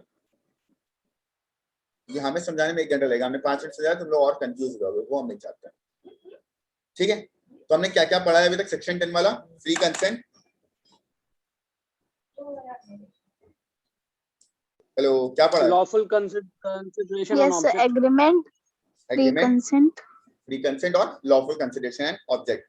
Lawful consideration of free consent को हमने 2 पार्ट में डिवाइड किया था, कंसेंट और फ्री। कंसेंट क्या होता है कि Free. They agree upon same thing in same sense, मतलब कंसेंसस एट आइटम। और फ्री क्या होता है कि वो coercion, misrepresentation, fraud, undue influence या फिर मिस्टेक नहीं होना, मिस्टेक की वजह से नहीं होना चाहिए हमारा कॉन्ट्रैक्ट, ठीक है। अगर इन सब की वजह से कॉन्ट्रैक्ट हुआ तो वो फ्री नहीं होता, ठीक है। चलो फिर कंसिडरेशन, एक कॉन्ट्रैक्ट वैलिड तभी है जब उसमें कंसिडरेशन है। हाँ ऑब्वियसली, वो तो हम लोगों ने मालूम ही है, कंसिडरेशन तो होना ही चाहिए, वरना कॉन्ट्रैक्ट वैलिड नहीं होगा। ये भी हम लोगों ने स्टार्टिंग के बेसिक लेक्चर में पढ़ लिया है। और ये भी हमने बताया था कि अगर हम उमेश को लैपटॉप बेच रहे हैं, ठीक है, और लैपटॉप उमेश हमको पैसा दे रहा है, तो मेरे लिए कंसिडरेशन क्या हुई? ये पैसा। और उमेश के लिए कंसिडरेशन क्या हुई? Laptop, laptop, laptop. लैपटॉप। एक दूसरे के लिए एक दूसरी चीज कंसिडरेशन होती है, वही यहाँ लिखा हुआ है कंसिडरेशन। ये पहली लाइन अभी छोड़ दो। A valuable consideration in the sense of law may consist either in some right, interest, profit or benefit accruing to one party or some forbearance, detriment, loss or responsibility given, suffered or undertaken by the other. ठीक है, इसका मतलब क्या है? बस इतना कि किसी को अगर कोई प्रॉफिट हो रहा है तो उसको हम लोग कंसिडरेशन कहते हैं। ठीक है, कोई राइट मिल रहा है, कोई प्रॉफिट हो रहा है, कोई बेनिफिट हो रहा है, किसी भी तरह का अगर किसी को कोई बेनिफिट हो रहा है, जैसे कि मेरे को क्या बेनिफिट हो रहा है, यहाँ पर मेरे को 50,000 रुपए मिल रहे हैं इस एग्जांपल में, तो मेरा बेनिफिट हो रहा है। उमेश का क्या बेनिफिट हो रहा है, यहाँ पर उमेश को लैपटॉप मिल रहा है, तो वो उमेश का बेनिफिट है। तो कोई भी किसी को अगर बेनिफिट होता है तो उसको हम लोग क्या कहते हैं, कंसिडरेशन। तो अगर इतने सारे वर्ड्स में से अगर तुमको कुछ वर्ड याद रखना है, एक वर्ड, तो सिर्फ वो क्या याद रखना है, बेनिफिट। ठीक है, बस वहां लिख देना बेनिफिट, मतलब सिर्फ बेनिफिट में लिखना, सेंटेंस बना के लिखना कि if anything is a benefit to someone it is known as consideration. ठीक है, चलो अब Yes, sir. अब पहले वर्ड क्या है, it is referred to as quid pro quo. Quid pro quo means हमको भी कुछ मिल रहा, तुमको भी कुछ मिल रहा। हमको मेरे लैपटॉप के बदले कैश तो मिल ये रहा, ऐसी लैंग्वेज क्यों होती है? मतलब ये हो गया और ये क्या था, कंसेंसस ऐड आइटम, ऐड ये लॉ की language हो लैंग्वेज गई। होती है, ये लॉ की लैंग्वेज होती है। इसके दो रीजन है। पहला रीजन ये तो तो ये है कि फ्रेंच की तरह है, एकदम हाँ, अजीब ही है। हाँ वही मैं बताने वाला हूं। पहला रीजन तो ये कि इंडियन कॉन्ट्रैक्ट एक्ट जो बना है वो ब्रिटिशर्स ने बनाया था, और उन्होंने भी बहुत सारे अलग अलग देशों से एक्ट उठा के बनता है। एक्ट कैसे बनता है ना, ऐसे ही तो बनते हैं सारे act. Income tax, GST Britishers का लिया जाता है, ऑस्ट्रेलिया का लिया जाता है, सारे जगहों के एक्ट लिए जाते हैं, और फिर जो जो सेक्शंस हमारे लिए सुटेबल होते हैं, जो जो क्लॉजेस, हम उस हिसाब से अपने में उसको रख देते हैं। तो इसलिए जब इन्होंने उठाया ब्रिटिशर्स ने अलग अलग देशों में, तो उनके यहाँ वर्ड ये सब थोड़े ना यूज होते हैं प्योर इंग्लिश। उन्होंने किसी ने वर्ड यूज किया था क्विड प्रो क्यो, किसी ने यूज किया था कंसेंसस एड आइटम। तो भाई उन्होंने कहा लॉ लॉ अच्छा लग रहा है, ये भी उठा लो, ये वर्ड कुछ नया है, ये भी उठा लो। तो ये लॉ की लैंग्वेज होती है, समझे? Yes sir. ऐसा सा सीन है। तुम लोग को याद क्या करना है, तुम लोग को लॉजिक्स बस ध्यान रखना है, जो हम लॉजिक्स बताते हैं वो ध्यान रखना है। वो लॉजिक्स को दिमाग में रख के पढ़ो, सब समझ में आएगा। वर्ड्स अब से क्विड प्रो क्यो है, क्विड प्रो क्यो मतलब हम हर दूसरे को दोनों को कुछ ना कुछ मिल रहा है। जितने भी पार्टीज ऑफ कॉन्ट्रैक्ट को सबको कुछ ना कुछ मिल रहा है। हमको कैश मिल रहा है, उसको लैपटॉप मिल रहा है। Quid pro quo, quid pro quo, something is written. Clear है? परेशान हो गई? Yes sir. चल example 13, A agrees to sell his books to B for ₹100. B promises to pay ₹100. जो B प्रॉमिस कर रहा है वो A के लिए कंसिडरेशन है, और जो A's promise to sell the books is the consideration for B's promise to pay ₹100. B को बुक मिलेगी, A को 100 रुपए मिलेंगे। A के लिए क्या कंसिडरेशन है, 100 रुपए। B के लिए क्या कंसिडरेशन है, जो उसको बुक मिलेगी। ठीक है। 6, not expressly declared to be void. ये लास्ट टॉपिक है ना आज का? ये लास्ट टॉपिक है, मतलब इसके वही, मतलब ये जो पढ़ा है 6 पॉइंट बचा है और एक और पॉइंट बचा है, बस ये 2 points. Not expressly declared to be void. The agreement entered into must not be which the law declares to be either illegal or void. An illegal agreement is an agreement expressly or impliedly prohibited by law. तुम्हें बस ना prohibited by law, and not enforceable by law. A void agreement is one without any legal effects. Not enforceable by law. तुम्हें बस कितना लिखना है, not it should not be void. ये तो लिखवाया था ना? ये हम लोगों ने ऊपर वाले में हाँ लिखा हुआ है, लेकिन ऊपर वाले में भी लिखा है, मतलब समझे नहीं, तुमने लिखवाया था कहाँ? वैसे ही मतलब void एग्रीमेंट की मीनिंग में वही लिख सकते हैं। वही लिख सकते हैं, बिल्कुल बिल्कुल सर वही था। जैसे क्वेश्चन आता है sir, essentials of a legal valid contract पूछा है, तो सर जैसे हाँ। कितने मार्क्स का पूछता है सर ये? 4 मार्क्स का समझो उन्होंने पूछा, और डिपेंड करते हैं हर अटेम्प्ट में अलग अलग तो आता है। सर 4 मार्क्स, 6 मार्क्स, 2 मार्क्स, कुछ भी आ सकता है। हाँ चलो 4 मार्क्स का आया, 6 मार्क्स भी आ सकता है। 6 मार्क्स का आता है तो 6 पॉइंट। अच्छा, इन सब एग्जाम्स का कोई पैटर्न नहीं है क्या, मतलब कि इतने इतने मार्क्स का ये क्वेश्चन होगा, like that? Pattern as such ये नहीं है कि मतलब इस चैप्टर मतलब इतने ये क्वेश्चन इतने ही मार्क्स का होगा, ये क्वेश्चन इतने ही मार्क्स का होगा। वो एक ही क्वेश्चन को 2 मार्क्स का भी दे सकते हैं, 4 मार्क्स का भी दे जैसे सकते हैं, 6 मार्क्स का भी दे सेट सकते हैं, पैटर्न नहीं होता है, जैसे लेकिन वो है, फर्स्ट क्वेश्चन में 3 पार्ट्स, 8 3 4 5 ऐसे वो ऐसे है, नहीं होता। वो सेट पैटर्न होता है कि किस क्वेश्चन में, जैसे पहला क्वेश्चन कंपलसरी होगा, फिर ये ऑप्शन होंगे, फिर ये होंगे, तो वो हमने अगर बताना मिस हो गया होगा हमसे, तो अभी तो हम लोग टॉपिक के बीच में इसको कंप्लीट कर लेते हैं, फिर नेक्स्ट क्लास में तुम लोग को पूरा डिटेल पे हम पूरा चार्ट बना के बता देंगे कि कौन सा कैसे कैसे मार्क्स की स्कोरिंग होती है, मतलब कैसे कैसे पेपर में आते हैं मार्क्स यस क्वेश्चन, ठीक है, याद भी दिला देना हम इसमें भी मैंने चार्ट। उसमें भी चार्ट चार्ट में कितना अलग मजा है, फेवरेट है आपका? चार्ट मजा आती है चार्ट बनाने में, ठीक है।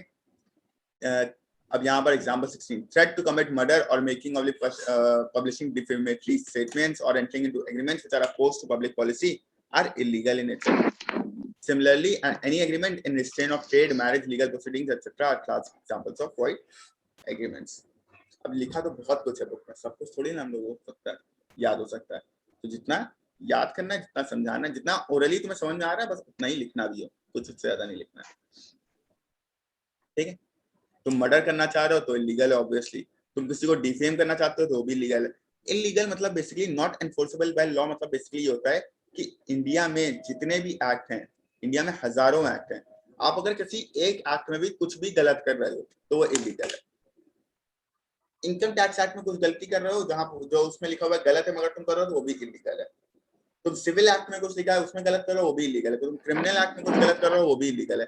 किसी भी एक्ट में अगर कुछ भी इलीगल कर रहा हो तो उसको, कुछ भी गलत कर रहा हो तो उसको इलीगल बोलते हैं, ठीक है। तो अब हमारा बच रहा है last point, capacity of the parties. इसको बताने से पहले हम लोग अपने वापस चार्ट को कंटिन्यू कर लेते हैं। हमारा बचा हुआ है, हमने शायद 2 ही किए थे, इधर इधर इधर, हाँ ठीक।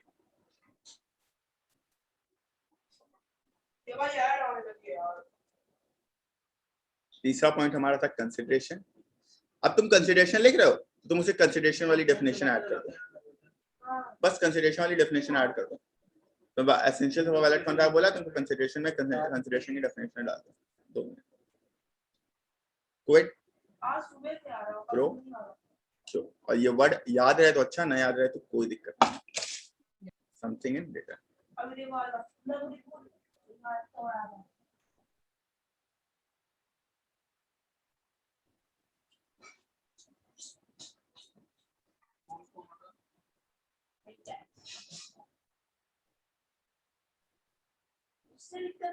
lawful object, lawful consideration,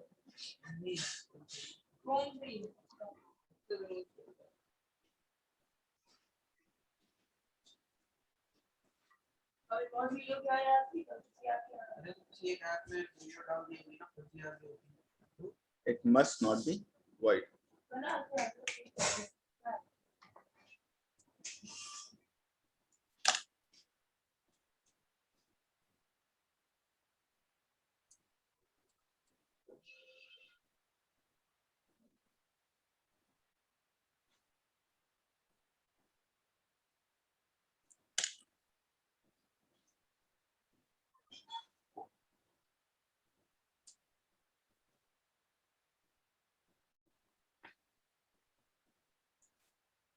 screen sharing दो पे होगी शायद, यस सर, पूरा वाइट वाइट आउट।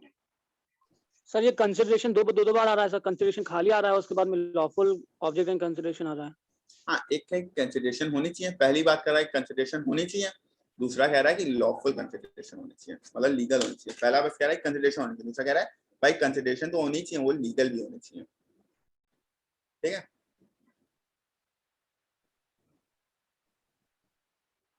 ठीक है ना उमेश? हाँ सर। Yes sir.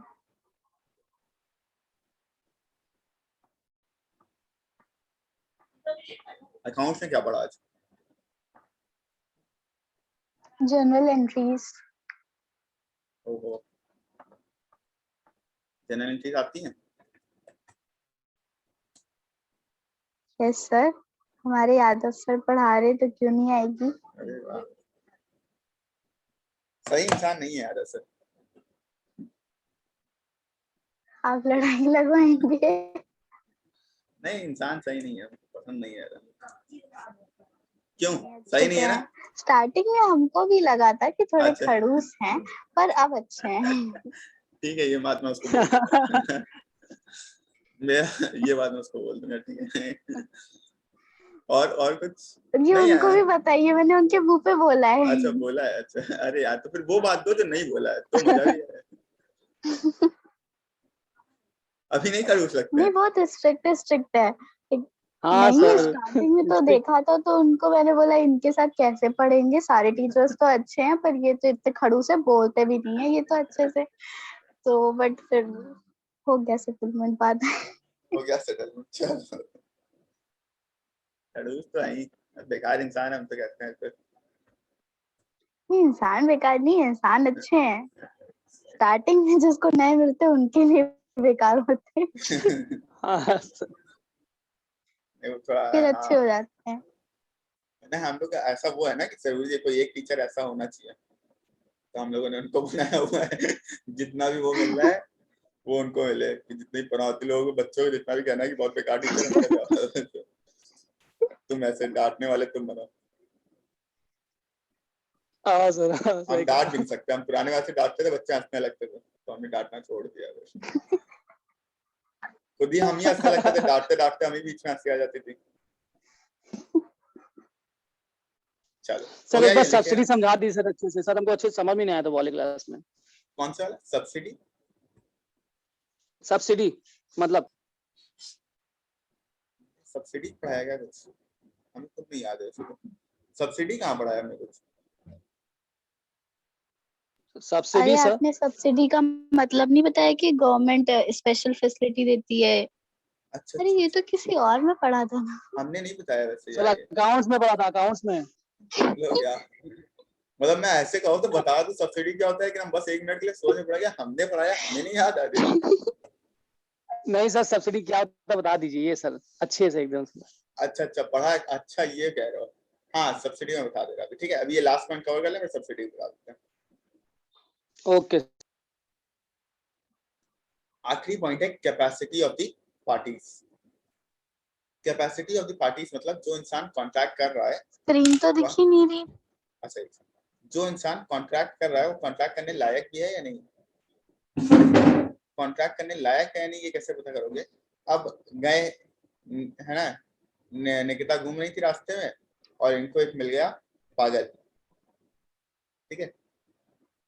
पागल मिला रास्ते में, इन्होंने पागल के साथ कॉन्ट्रैक्ट कर लिया कि पागल को देखा, पागल को लोग पैसा डाल के जा रहे हैं, है ना। पागल के पास देखा इन्होंने पैसा पड़ा है भाई 10,000 रुपए, मतलब ऊपर ऊपर से देखिए 500-500 के नोट लोग डाल के गए पागल के पास। तो इनका बस, इनको लगा आप सही है, तो ये गए, इन्होंने कॉन्ट्रैक्ट किया पागल के साथ कि आओ ऐसा करते हैं, तुम मेरा, इनके पास वो पड़ा हुआ था एक, कोई भी एक इनका वॉलेट था 50 वाला, ठीक है, चोर बाजार से लिया था।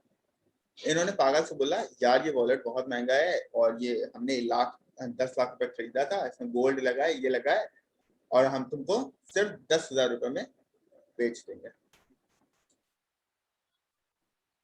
पागल, अब पागल पागल पागल पागल को ये मालूम 10 लाख का या 10 रुपए का है। पागल ने कहा अरे अरे वाह वाह, थैंक यू वाह। पागल भी खुश। पागल ने कहा ठीक है ओके। इन्होंने स्टैम्प पेपर मंगाया, उसी बार वहां साइन वाइन भी कर दिए, सब कुछ हो गया।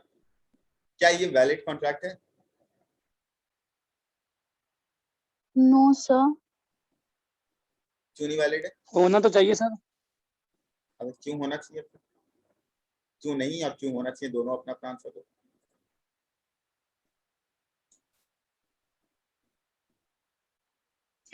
फिर एक बात बताते हैं, सुन, लॉ में, है ना, लॉ में आप कोई भी कॉन्ट्रैक्ट या कोई भी एग्रीमेंट किसी ऐसे इंसान से ही कर सकते हो जिसके पास सोचने की शक्ति है, ठीक है, जो दिमाग से काम लेता है। कोई भी पागल इंसान से किसी भी लॉ में कोई भी कॉन्ट्रैक्ट नहीं किया जा सकता। पागल से कोई भी कॉन्ट्रैक्ट नहीं किया जा सकता, क्योंकि लॉ मानती है, गवर्नमेंट मानती है कि वो पागल, इसके पास दिमाग ही नहीं है। ऐसे तो लोग पता नहीं क्या क्या कर लेंगे पागलों को, और वैसे ही वो बेचारा पागल, उसको और ऐसे लोग बुद्धू बनाते चले जाएंगे। बताओ उसने 10 रुपए की चीज 10,000 में बेच दी, वो पागल, उसको पता भी नहीं। तो पागलों को और ऐसे ही बुद्धू बनाया जाएगा। तो इसलिए पागल के साथ कोई भी कॉन्ट्रैक्ट कभी नहीं रखा जा सकता, कोई भी कॉन्ट्रैक्ट किसी पागल के साथ नहीं किया जा सकता है। दूसरी चीज, 10 साल का निकिता का ही छोटा भाई है, 10 साल का, ठीक है। निकिता उसको वॉलेट बेचने गई 10,000 को, 10,000 मिलते, लेकिन उसने कहा नहीं, निकिता ने इसको वो दिया, एक वो जो छोटी वाली कार आती है ना, रिमोट कंट्रोल वाली छोटी सी कार, बोला ये असली की कार है ना। और उसको 10 साल के लड़के को, भाई ये बहुत महंगी मिलती है, तुम्हें पता नहीं, हम तुम्हारे लिए लाए हैं, और हमको यार 10,000 रुपए की पड़ रही है, लेकिन मेरे पास सिर्फ 5,000 रुपए हैं, 5,000 रुपए तुम दे दो। उसको कहीं मम्मी से मिला था, रिश्तेदार आए थे, उन्होंने दिया था। तो निकिता ने ऐसे कहा छोटा भाई से, छोटा भाई को क्या मालूम वो 10,000 की है, कितने की, इसको दे भी 10,000 कितने होते हैं। तो उसने कहा ठीक ठीक ठीक ठीक ठीक, हाँ हाँ ले लीजिए, आप हमसे 5,000 रुपए ले लीजिए। और 50 रुपए की कार ला के दे दी इसको, और 5,000 रुपए इन्होंने चोरी कर लिया। अब बताओ क्या ये कॉन्ट्रैक्ट लिया होगा? अब लिया के चोरी तो हुआ एक तरह से। बताओ बेचारे बच्चे को बुद्धू बना दिया, 50 रुपए कार तुम 5,000 में बेच रहे हो, गलत बात है यार, ये सब नहीं करना। अभी कॉन्ट्रैक्ट नहीं हुआ सर, ये भी कॉन्ट्रैक्ट, क्योंकि वो छोटा है, अभी नहीं सोच सकता है ना। उसके पास सोचने की शक्ति नहीं है। हम कॉन्ट्रैक्ट सिर्फ ऐसे ही इंसान के साथ कर सकते हैं जो कि सोचने के लायक हो, जो सोचने की शक्ति रखता हो, जो कैपेबल हो सोचने का कि क्या सही है क्या गलत, जिसको पता हो कि क्या सही है और क्या गलत है। उस 10 साल के भाई को नहीं पता कि क्या सही है क्या गलत है, 10,000 रुपए कितने होते हैं, पागल को नहीं पता उसके लिए क्या सही है क्या गलत है। तो ऐसे इंसानों के साथ हम कॉन्ट्रैक्ट भी नहीं कर सकते हैं, ये भी वैलिड कॉन्ट्रैक्ट नहीं, ठीक है,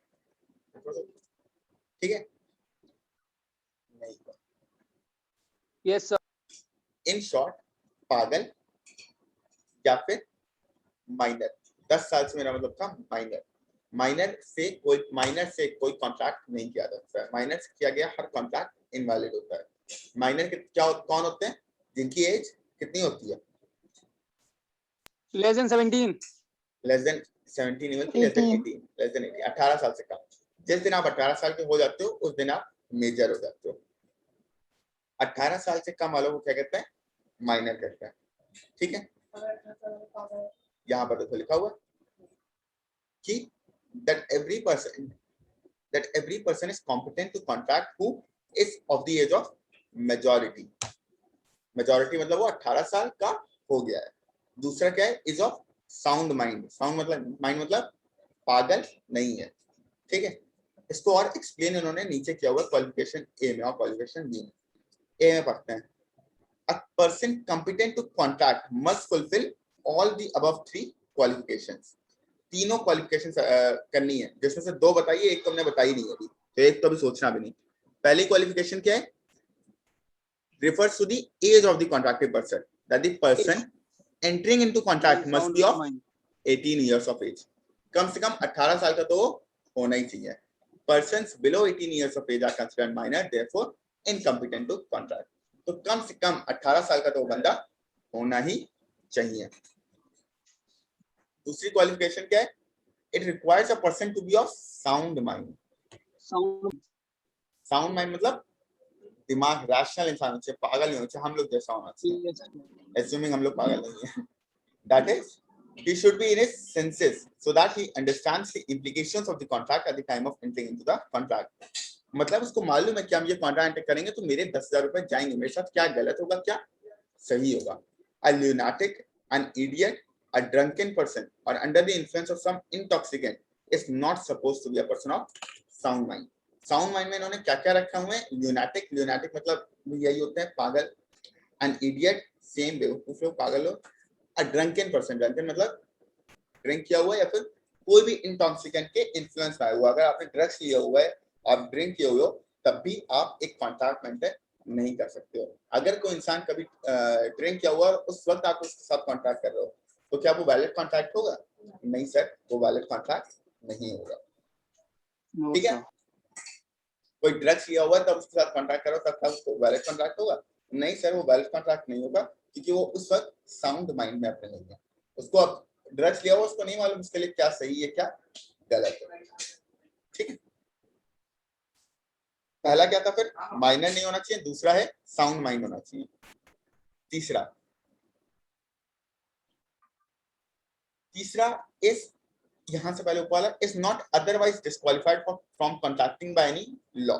कोई भी अदर डिस्क्वालिफिकेशन नहीं होनी चाहिए। अदर डिस्क्वालिफिकेशन क्या होती है हम बता दे रहे हैं, जैसे अगर कोई इंसान जेल में है, क्या जेल में रहा हुआ इंसान कॉन्ट्रैक्ट कर सकता है? नो सर, जेल में रहा हुआ इंसान कॉन्ट्रैक्ट नहीं कर सकता है। क्या पाकिस्तान हमारा कोई दुश्मन हमारे साथ कॉन्ट्रैक्ट कर सकता है? नहीं, पाकिस्तान हमारे साथ कॉन्ट्रैक्ट, हम पाकिस्तान के साथ कॉन्ट्रैक्ट कर रहे हैं, वो कॉन्ट्रैक्ट नहीं हुआ। अच्छा, एक अगर आप लोग जानते हो तो एक होते हैं हमारे एम्बेसडर्स। एम्बेसडर जानते हो सब लोग कौन होते हैं? सर हमारे बुजुर्ग मतलब नहीं नहीं नहीं नहीं नहीं, कुछ होता है सर, एम्बेसडर्स जो कौन हमारे होता है? बड़े हो। नहीं नहीं नहीं नहीं, ओ सॉरी सॉरी सॉरी सॉरी, वो जो कंट्री को रिप्रेजेंट करते हैं आई थिंक। हाँ यस तो हमारी कंट्री को दूसरे देशों में Yes, जाके sir. रिप्रेजेंट करता है। ठीक है, जैसे अगर ऑस्ट्रेलिया में है तो हमारी कंट्री को वो कंफ्यूज हो गए हैं। कोई नहीं, हमारी कंट्री को जाके जो ऑस्ट्रेलिया में रिप्रेजेंट कर रहे हैं उनको एम्बेसडर्स कहते हैं। ऑस्ट्रेलिया वाले आके हमारे देश में हमको रिप्रेजेंट कर रहे हैं तो उसको सॉरी, ऑस्ट्रेलिया वाले आके अगर इंडिया में आके रिप्रेजेंट कर रहे हैं तो उनको ऑस्ट्रेलियन एम्बेसडर्स बोलते हैं। ठीक है, तो इन एम्बेसडर, ये एम्बेसडर्स बहुत ही एक सेकंड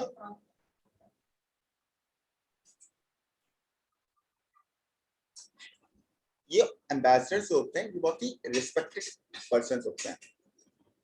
ठीक है, यस सर। और इनके पास बहुत सारे सीक्रेट्स होते हैं अपने देश के। ठीक है, तो इनके साथ आप कोई भी कॉन्ट्रैक्ट मेंटेन नहीं कर सकते हो, बिकॉज ये बहुत सारे सीक्रेट्स कंटेन करते हैं अपने साथ। ऑस्ट्रेलिया एम्बेसडर्स को ऑस्ट्रेलिया के बारे में बहुत सारे सीक्रेट्स होते हैं ऑस्ट्रेलिया के, जो कि ऑस्ट्रेलियन गवर्नमेंट चाहती है किसी के साथ शेयर ना करें, इसलिए इनको रिस्ट्रिक्ट करा जाता है कि आप किसी भी कॉन्ट्रैक्ट मेंटेन नहीं कर सकते हो।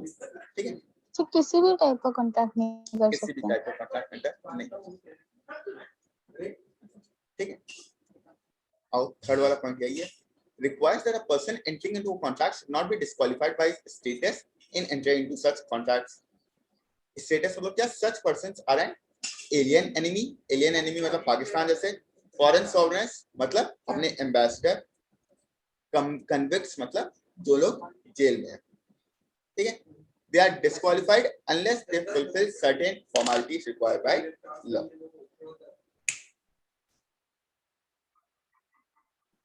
They are disqualified unless they fulfill certain formalities required by law. Contracts entered by persons not competent to contract are not valid.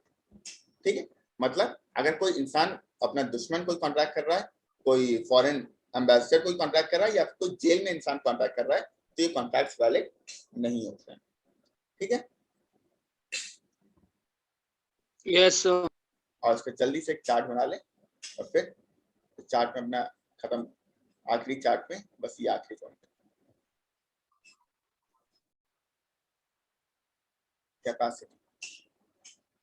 Capacity के अपने 3 पॉइंट्स।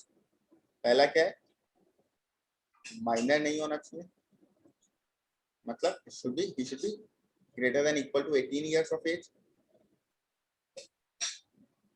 दूसरा क्या था दूसरा? मेंटली अनस्टेबल नहीं होना साउंड चाहिए। माइंड। साउंड माइंड होना चाहिए। साउंड माइंड में हम लोग क्या पढ़े थे? इडियट नहीं होना चाहिए। ठीक है, ल्यूनाटिक नहीं होना चाहिए, ड्रंकन नहीं होना चाहिए। सर ल्यूनाटिक मतलब क्या होता है सर? ल्यूनाटिक मतलब यही पागल, दोनों मतलब पागल बेवकूफ यही सब होता है आपस में, अलग अलग तरह के पागल है, एक थोड़ा पागल, एक ज्यादा पागल। ठीक है, इडियोटिक नहीं होना चाहिए, ल्यूनाटिक नहीं होना चाहिए, ड्रंकन पर्सन नहीं होना चाहिए, और इन्फ्लुएंस ऑफ, किसी इन्फ्लुएंस में नहीं होना चाहिए, किसी भी इंटॉक्सिकेटेड एलिमेंट पे।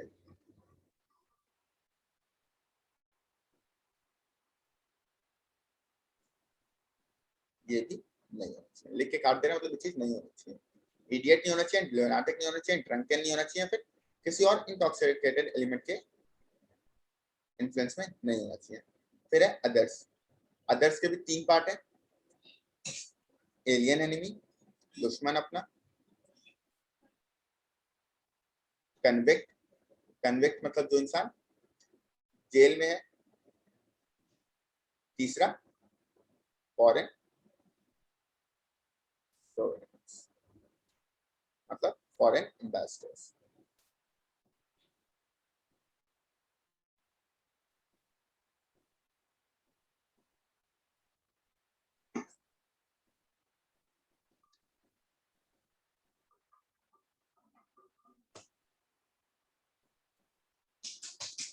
ठीक है,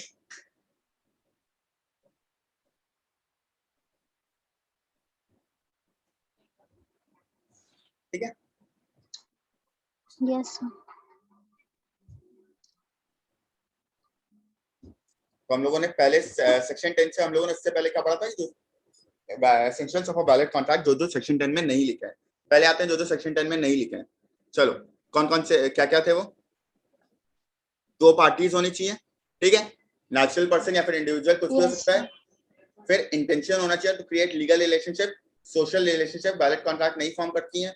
फिर और क्या था उसमें, चलो ये 2 तो हम लोग पिछली क्लास पढ़ी थी। सर्टेनिटी होनी चाहिए, ठीक है, मीनिंग अगर रेड कार्ड बेच रहे हैं तो रेड कार्ड होना चाहिए कि हम भी रेड कार्ड बेच रहे हैं, वो भी रेड कार्ड बेच रहा है। सर्टेन होना चाहिए, वेग नहीं होना चाहिए, इनडेफिनेट नहीं होना चाहिए। ये नहीं कि हम लीव दे रहे हैं तुमको इनडेफिनेट ईयर्स के लिए, नहीं, पीरियड मेंशन होना चाहिए कितने साल के लिए दे रहे हैं, तभी वो वैलिड कॉन्ट्रैक्ट होगा। और क्या होना चाहिए, possibility of performance of an possible agreement. Possibility of performance, यानी कि हम चांद तारे तोड़ के ले आएंगे। अगर चांद तारे तो या जादू से खजाना खोल देंगे तो ये सब फिर वैलिड कॉन्ट्रैक्ट नहीं है। बहुत बढ़िया। और So Other other formalities to be formalities to be complied. complied with in certain cases. Other formalities हम लोगों ने 2 पार्ट पढ़े थे, रिटर्न हो सकता है, ओरल हो सकता है, ठीक है, दोनों हो सकता है। Oral लेकिन अगर किसी और एक्ट statutory में compliances of other acts must be complied. किसी और एक्ट में कुछ लिखा हुआ है तो हमें वो भी फॉलो मगर करना पड़ेगा। अगर कुछ एक मोबाइल प्रॉपर्टी में लिखा है कि स्टैम्प ड्यूटी पे होनी है तभी वो वैलिड कॉन्ट्रैक्ट बनेगा, तो हमें स्टैम्प ड्यूटी पे करनी पड़ेगी तभी वो वैलिड कॉन्ट्रैक्ट बनेगा, ठीक है।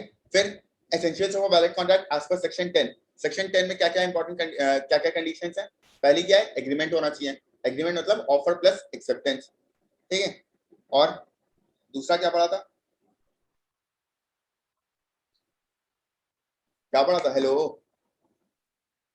Yes sir. उसके बाद essentials of a valid contract as per section 10. Section 10 में पहला जो पार्ट हो लिखा जाता है हुआ एग्रीमेंट, ठीक है, जो लिखा हुआ है Agreement. एग्रीमेंट, ऑफर प्लस फिर एक्सेप्टेंस, free प्रॉमिस, consent. हाँ, फ्री कंसेंट। फ्री कंसेंट पहला पार्ट हो गया एग्रीमेंट, फिर होता है फ्री कंसेंट। Consent और फ्री free. कंसेंट, हाँ, फ्री कंसेंट 2 पार्ट में, हाँ बोलो बोलो, तुम बोलो नहीं पता, बहुत बढ़िया। Free consent में 2 part consent और free. फिर third consideration होता है कंसेंट को भी जिसमें समझा दो, something in return consent could को भी समझा दो, कंसेंट को भी समझा दो। consist ad ideum पता नहीं कुछ ऐसे ही है। कोई भी एक निकिता तुम ये समझा दो, वो नेक्स्ट पॉइंट समझा देगा। कंसेंट क्या है और फ्री क्या है। सर कंसेंट में 2 पार्ट्स होते हैं, कंसेंट और फ्री। तो कंसेंट का मतलब होता है when they agree upon the same thing, मतलब सेम थिंग ऑब्जेक्ट होना चाहिए।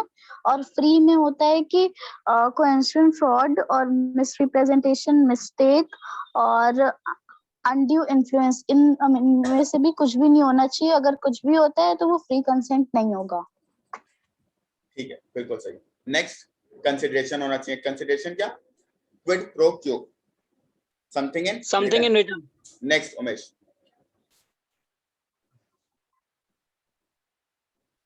So lawful में Lawful. उसके बाद में दो पॉइंट्स, ऑब्जेक्ट और कंसिडरेशन। ठीक है, और कोई बता दो दोनों में उसके से। बाद में सर आया capacity capacity, capacity of the parties. Capacity में 3 पॉइंट, इसमें 3 टाइप होते हैं। 18 years Minor. होना चाहिए, फिर साउंड माइंड होना चाहिए, और कोई फिर मतलब सर जेल में नहीं होना चाहिए, वो फॉरेन एम्बेसडर नहीं होना चाहिए, और फॉरेन कंट्री से नहीं बिलोंग करना चाहिए। ठीक है। एलियन एनिमी, हाँ।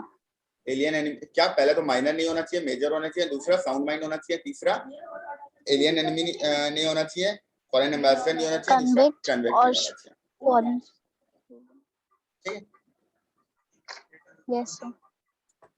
तैयार है, इसको सर पूरा ये जो रिवाइज करना। एसेंशियल्स Yes, ऑफ जो हाँ। एसेंशियल्स ऑफ वैलिड कॉन्ट्रैक्ट था पहला वाला, तो उसका जो आपने कल एक सेकंड पार्ट वाला डायग्राम बनाया था वो दिखा दीजिए फ्लो चार्ट का, और उसको थोड़ा सा और एक्सप्लेन कर दीजिए, उसमें मुझे कंफ्यूजन हो रही है। कौन सा वाला बताओ? सेकंड वाला, वो parties must be intend to create legal obligation. अच्छा ये वाला, ये मैं बता दूंगा। इसके हाँ। पहले क्या फोटो खींचनी है क्या इसमें, मतलब क्या स्क्रीनशॉट लेना है या नहीं लिखना नहीं, है? लिख लिया है बस। अच्छा लिख लिया लिख लिया है। ये बता तो देगा। समझा इसका मतलब लीजिए। ये है कि यहाँ पर इंटेंशन लीगल ऑब्लिगेशन होना चाहिए। जैसे कि अगर हम अपनी वाइफ के साथ, अगर मिस्टर ए हैं, उन्होंने अपनी वाइफ को बोला कि हम तुमको 10th मैरिज एनिवर्सरी पे कोहिनूर का डायमंड गिफ्ट करेंगे, ठीक है? चलो, मिस्टर ए ने मिसेस ए से बोला कि हम आपको कोहिनूर का डायमंड गिफ्ट करेंगे अपनी 10th मैरिज एनिवर्सरी में। क्या यहाँ पर ये कॉन्ट्रैक्ट है? क्या ये लीगल रिलेशनशिप है? यहाँ पर क्या मिस्टर ए ने अगर ये नो गिफ्ट सर। नहीं दिया कोहिनूर का, तो क्या मिसेस ए केस कर सकती है मिस्टर ए पे? मिस्टर ए ने कहा नो नहीं भाई, सर। हम नहीं देंगे कोहिनूर का। क्या उसकी बीवी चली जाएंगी वो कोर्ट पे केस करने की, नहीं नहीं भाई इसने बोला था हमको नहीं दिया? नहीं, ये कोई कॉन्ट्रैक्ट थोड़ी होता है। तो out of love and affection लोग बोल देते हैं कि हम तुमको देंगे 10th मैरिज एनिवर्सरी में। ये कोई कॉन्ट्रैक्ट नहीं होता है, सोशल रिलेशनशिप होती है, ठीक है? तो जो जो सोशल रिलेशनशिप होती है वो कॉन्ट्रैक्ट नहीं होते हैं। कॉन्ट्रैक्ट तभी होता है जब कोई लीगल रिलेशनशिप होती है, ठीक है? यहाँ पर क्या लीगल रिलेशनशिप है? नहीं, यहाँ पर सोशल रिलेशनशिप है। तो इस वजह से ये कॉन्ट्रैक्ट नहीं होता है। अगर मिस्टर ए अपने बच्चे को प्रॉमिस कर रहा है कि वो उसको साइकिल ला के देगा अगर वो पास हुआ, अगर वो साइकिल ला के नहीं दिए, तो क्या मिस्टर ए का माइनर चाइल्ड चला जाए या चाइल्ड चला जाएगा कोर्ट में केस करने कि इन्होंने हमको साइकिल ला के नहीं दी? नहीं, ये भी नो सर। कॉन्ट्रैक्ट नहीं है, वो नहीं जा सकता। क्यों नहीं जा सकता? क्योंकि वो सोशल रिलेशनशिप है। यहाँ पर लीगल रिलेशनशिप फॉर्म नहीं हो रही है। कॉन्ट्रैक्ट तभी वैलिड होता है जब वहां पर कोई लीगल रिलेशनशिप होती है। अगर सोशल रिलेशनशिप है तब वो कॉन्ट्रैक्ट नहीं होता है। ये मतलब है इसका। सर जैसे ये बोलता है ना sir, essential of a valid contract लिखो, तो सर ये भी हाँ, बोलेगा ना कि सर पहले जो लिखा हुआ है एक्ट में उसको लिखो या फिर जो नहीं मेंशन किया उसको लिखो? हाँ, ये भी बोलेगा। सर ये बोलेगा कि नहीं बोलेगा? ये भी बोलेगा। अगर नहीं बोलेगा बाई चांस, तो तुम लोग पहले वाले प्रेफर करना जो कि सेक्शन 10 में लिखे हैं। उसके बाद एक दो पॉइंट, दो चार पॉइंट इसके भी डाल सकते हो। वैसे बोलेगा, हमेशा बोलता है, लेकिन अगर नहीं बोला है तो तुम लोग प्रेफर वो वाले ज्यादा करोगे। तो लिखे हुए हैं ना, जो चीज लिखी है वो ज्यादा इंपॉर्टेंट है। तो जो लिखे हैं वो लिखना, फिर ये लिखना। अगर ये लिखोगे तब भी गलत नहीं होगा, लेकिन जस्ट एक थोड़ा सा पता नहीं अपर एज होना, बस वो। हाँ ये गलत ये भी समझ। नहीं है, गलत हो गया, ठीक है? ये समझ के नहीं बेटा? Yes sir. चलो, इतना रिवाइज कर लेना पूरा आज जो हम लोगों ने पढ़ा। नेक्स्ट क्लास में वापस से पूरा रिवाइज किया जाएगा। और कोई डाउट, कोई दिक्कत तो पूछो। हाँ सर मेरा ओके। सब्सिडी वाला बता दीजिए बस। हाँ, सब्सिडी वाला। तुम्हारा सब्सिडी वाले में क्या बताना है? सब्सिडी होती क्या है, मतलब यही ना? Yes sir. सब्सिडी ये है, समझो यहाँ पर एलपीजी के सिलेंडर लेते हो सब लोग, है ना? एलपीजी का सिलेंडर लेते हो, 800 रुपए तुम्हें देने पड़ते हैं, यस सर। ठीक है? 800 रुपए तुम देते हो, मगर तुमको इसमें से 40 रुपए तुम्हारे बैंक अकाउंट में वापस आ जाते हैं, बैंक में डायरेक्टली। तुम्हारा नेट कॉस्ट कितनी पड़ी उसकी? 800 रुपए पड़ी। 760 760। 760। 40 रुपए गवर्नमेंट तुमको दे रही है, इसी को कहते हैं subsidy. Subsidy basically means government तुमको बेनिफिट दे रही है कुछ चीजों में।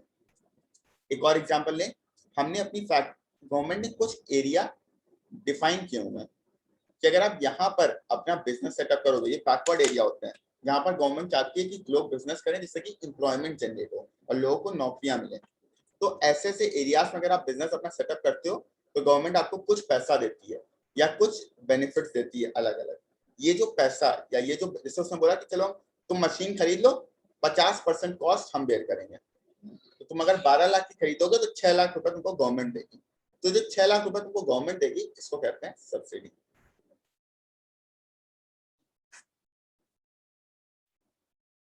समझे? Okay sir. यस और सर। कुछ समझना है सब्सिडी में तो पूछ लो।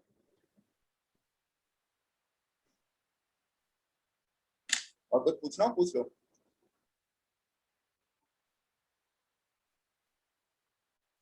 आवाज नहीं आई। वरना अगर तुम लोग को इसकी अकाउंटिंग पूछ लेंगे कैसे अकाउंटिंग करेंगे बोल से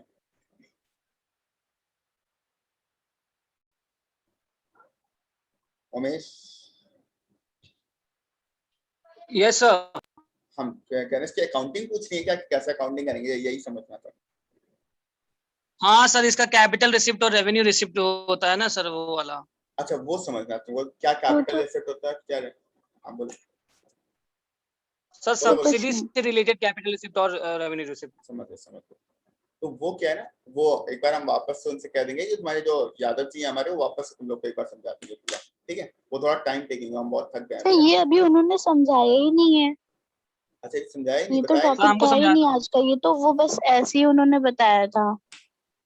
अच्छा ये उन्होंने वो एक्स्ट्रा नॉलेज वो हाँ मतलब एक्स्ट्रा एक बताया होगा तुमको ऐसे एक्स्ट्रा ही दे दिया उन्होंने, बोला ये यूनिट में आगे है तो वो बाद में अच्छे से बताएंगे, ये तो टॉपिक का पार्ट ही नहीं है। ठीक है उमेश तो अभी उसने ऐसे ही बता दिया होगा नॉर्मली वही जैसे मेरे मुंह से बहुत सारी बातें नहीं हो जाती हैं कि एक चीजें तुम लोग बस ब्रीफ आइडिया देते हैं फिर कहते हैं जैसे अभी फ्रॉड और ये सब है जब ये आगे यस, बताएंगे उन्होंने कहा था कि वो बाद में अच्छे से एक्सप्लेन करेंगे, अभी समझने की कोई जरूरत नहीं है। तो वही वो सीन होगा कि वो बाद में तुम लोग को फिर से अच्छे से बता देगा पूरा ठीक है हाँ, इतना इतना आइडिया हो गया, ठीक है सर, आ गया हमको, ओके क्योंकि एकदम आइडिया नहीं था ना सब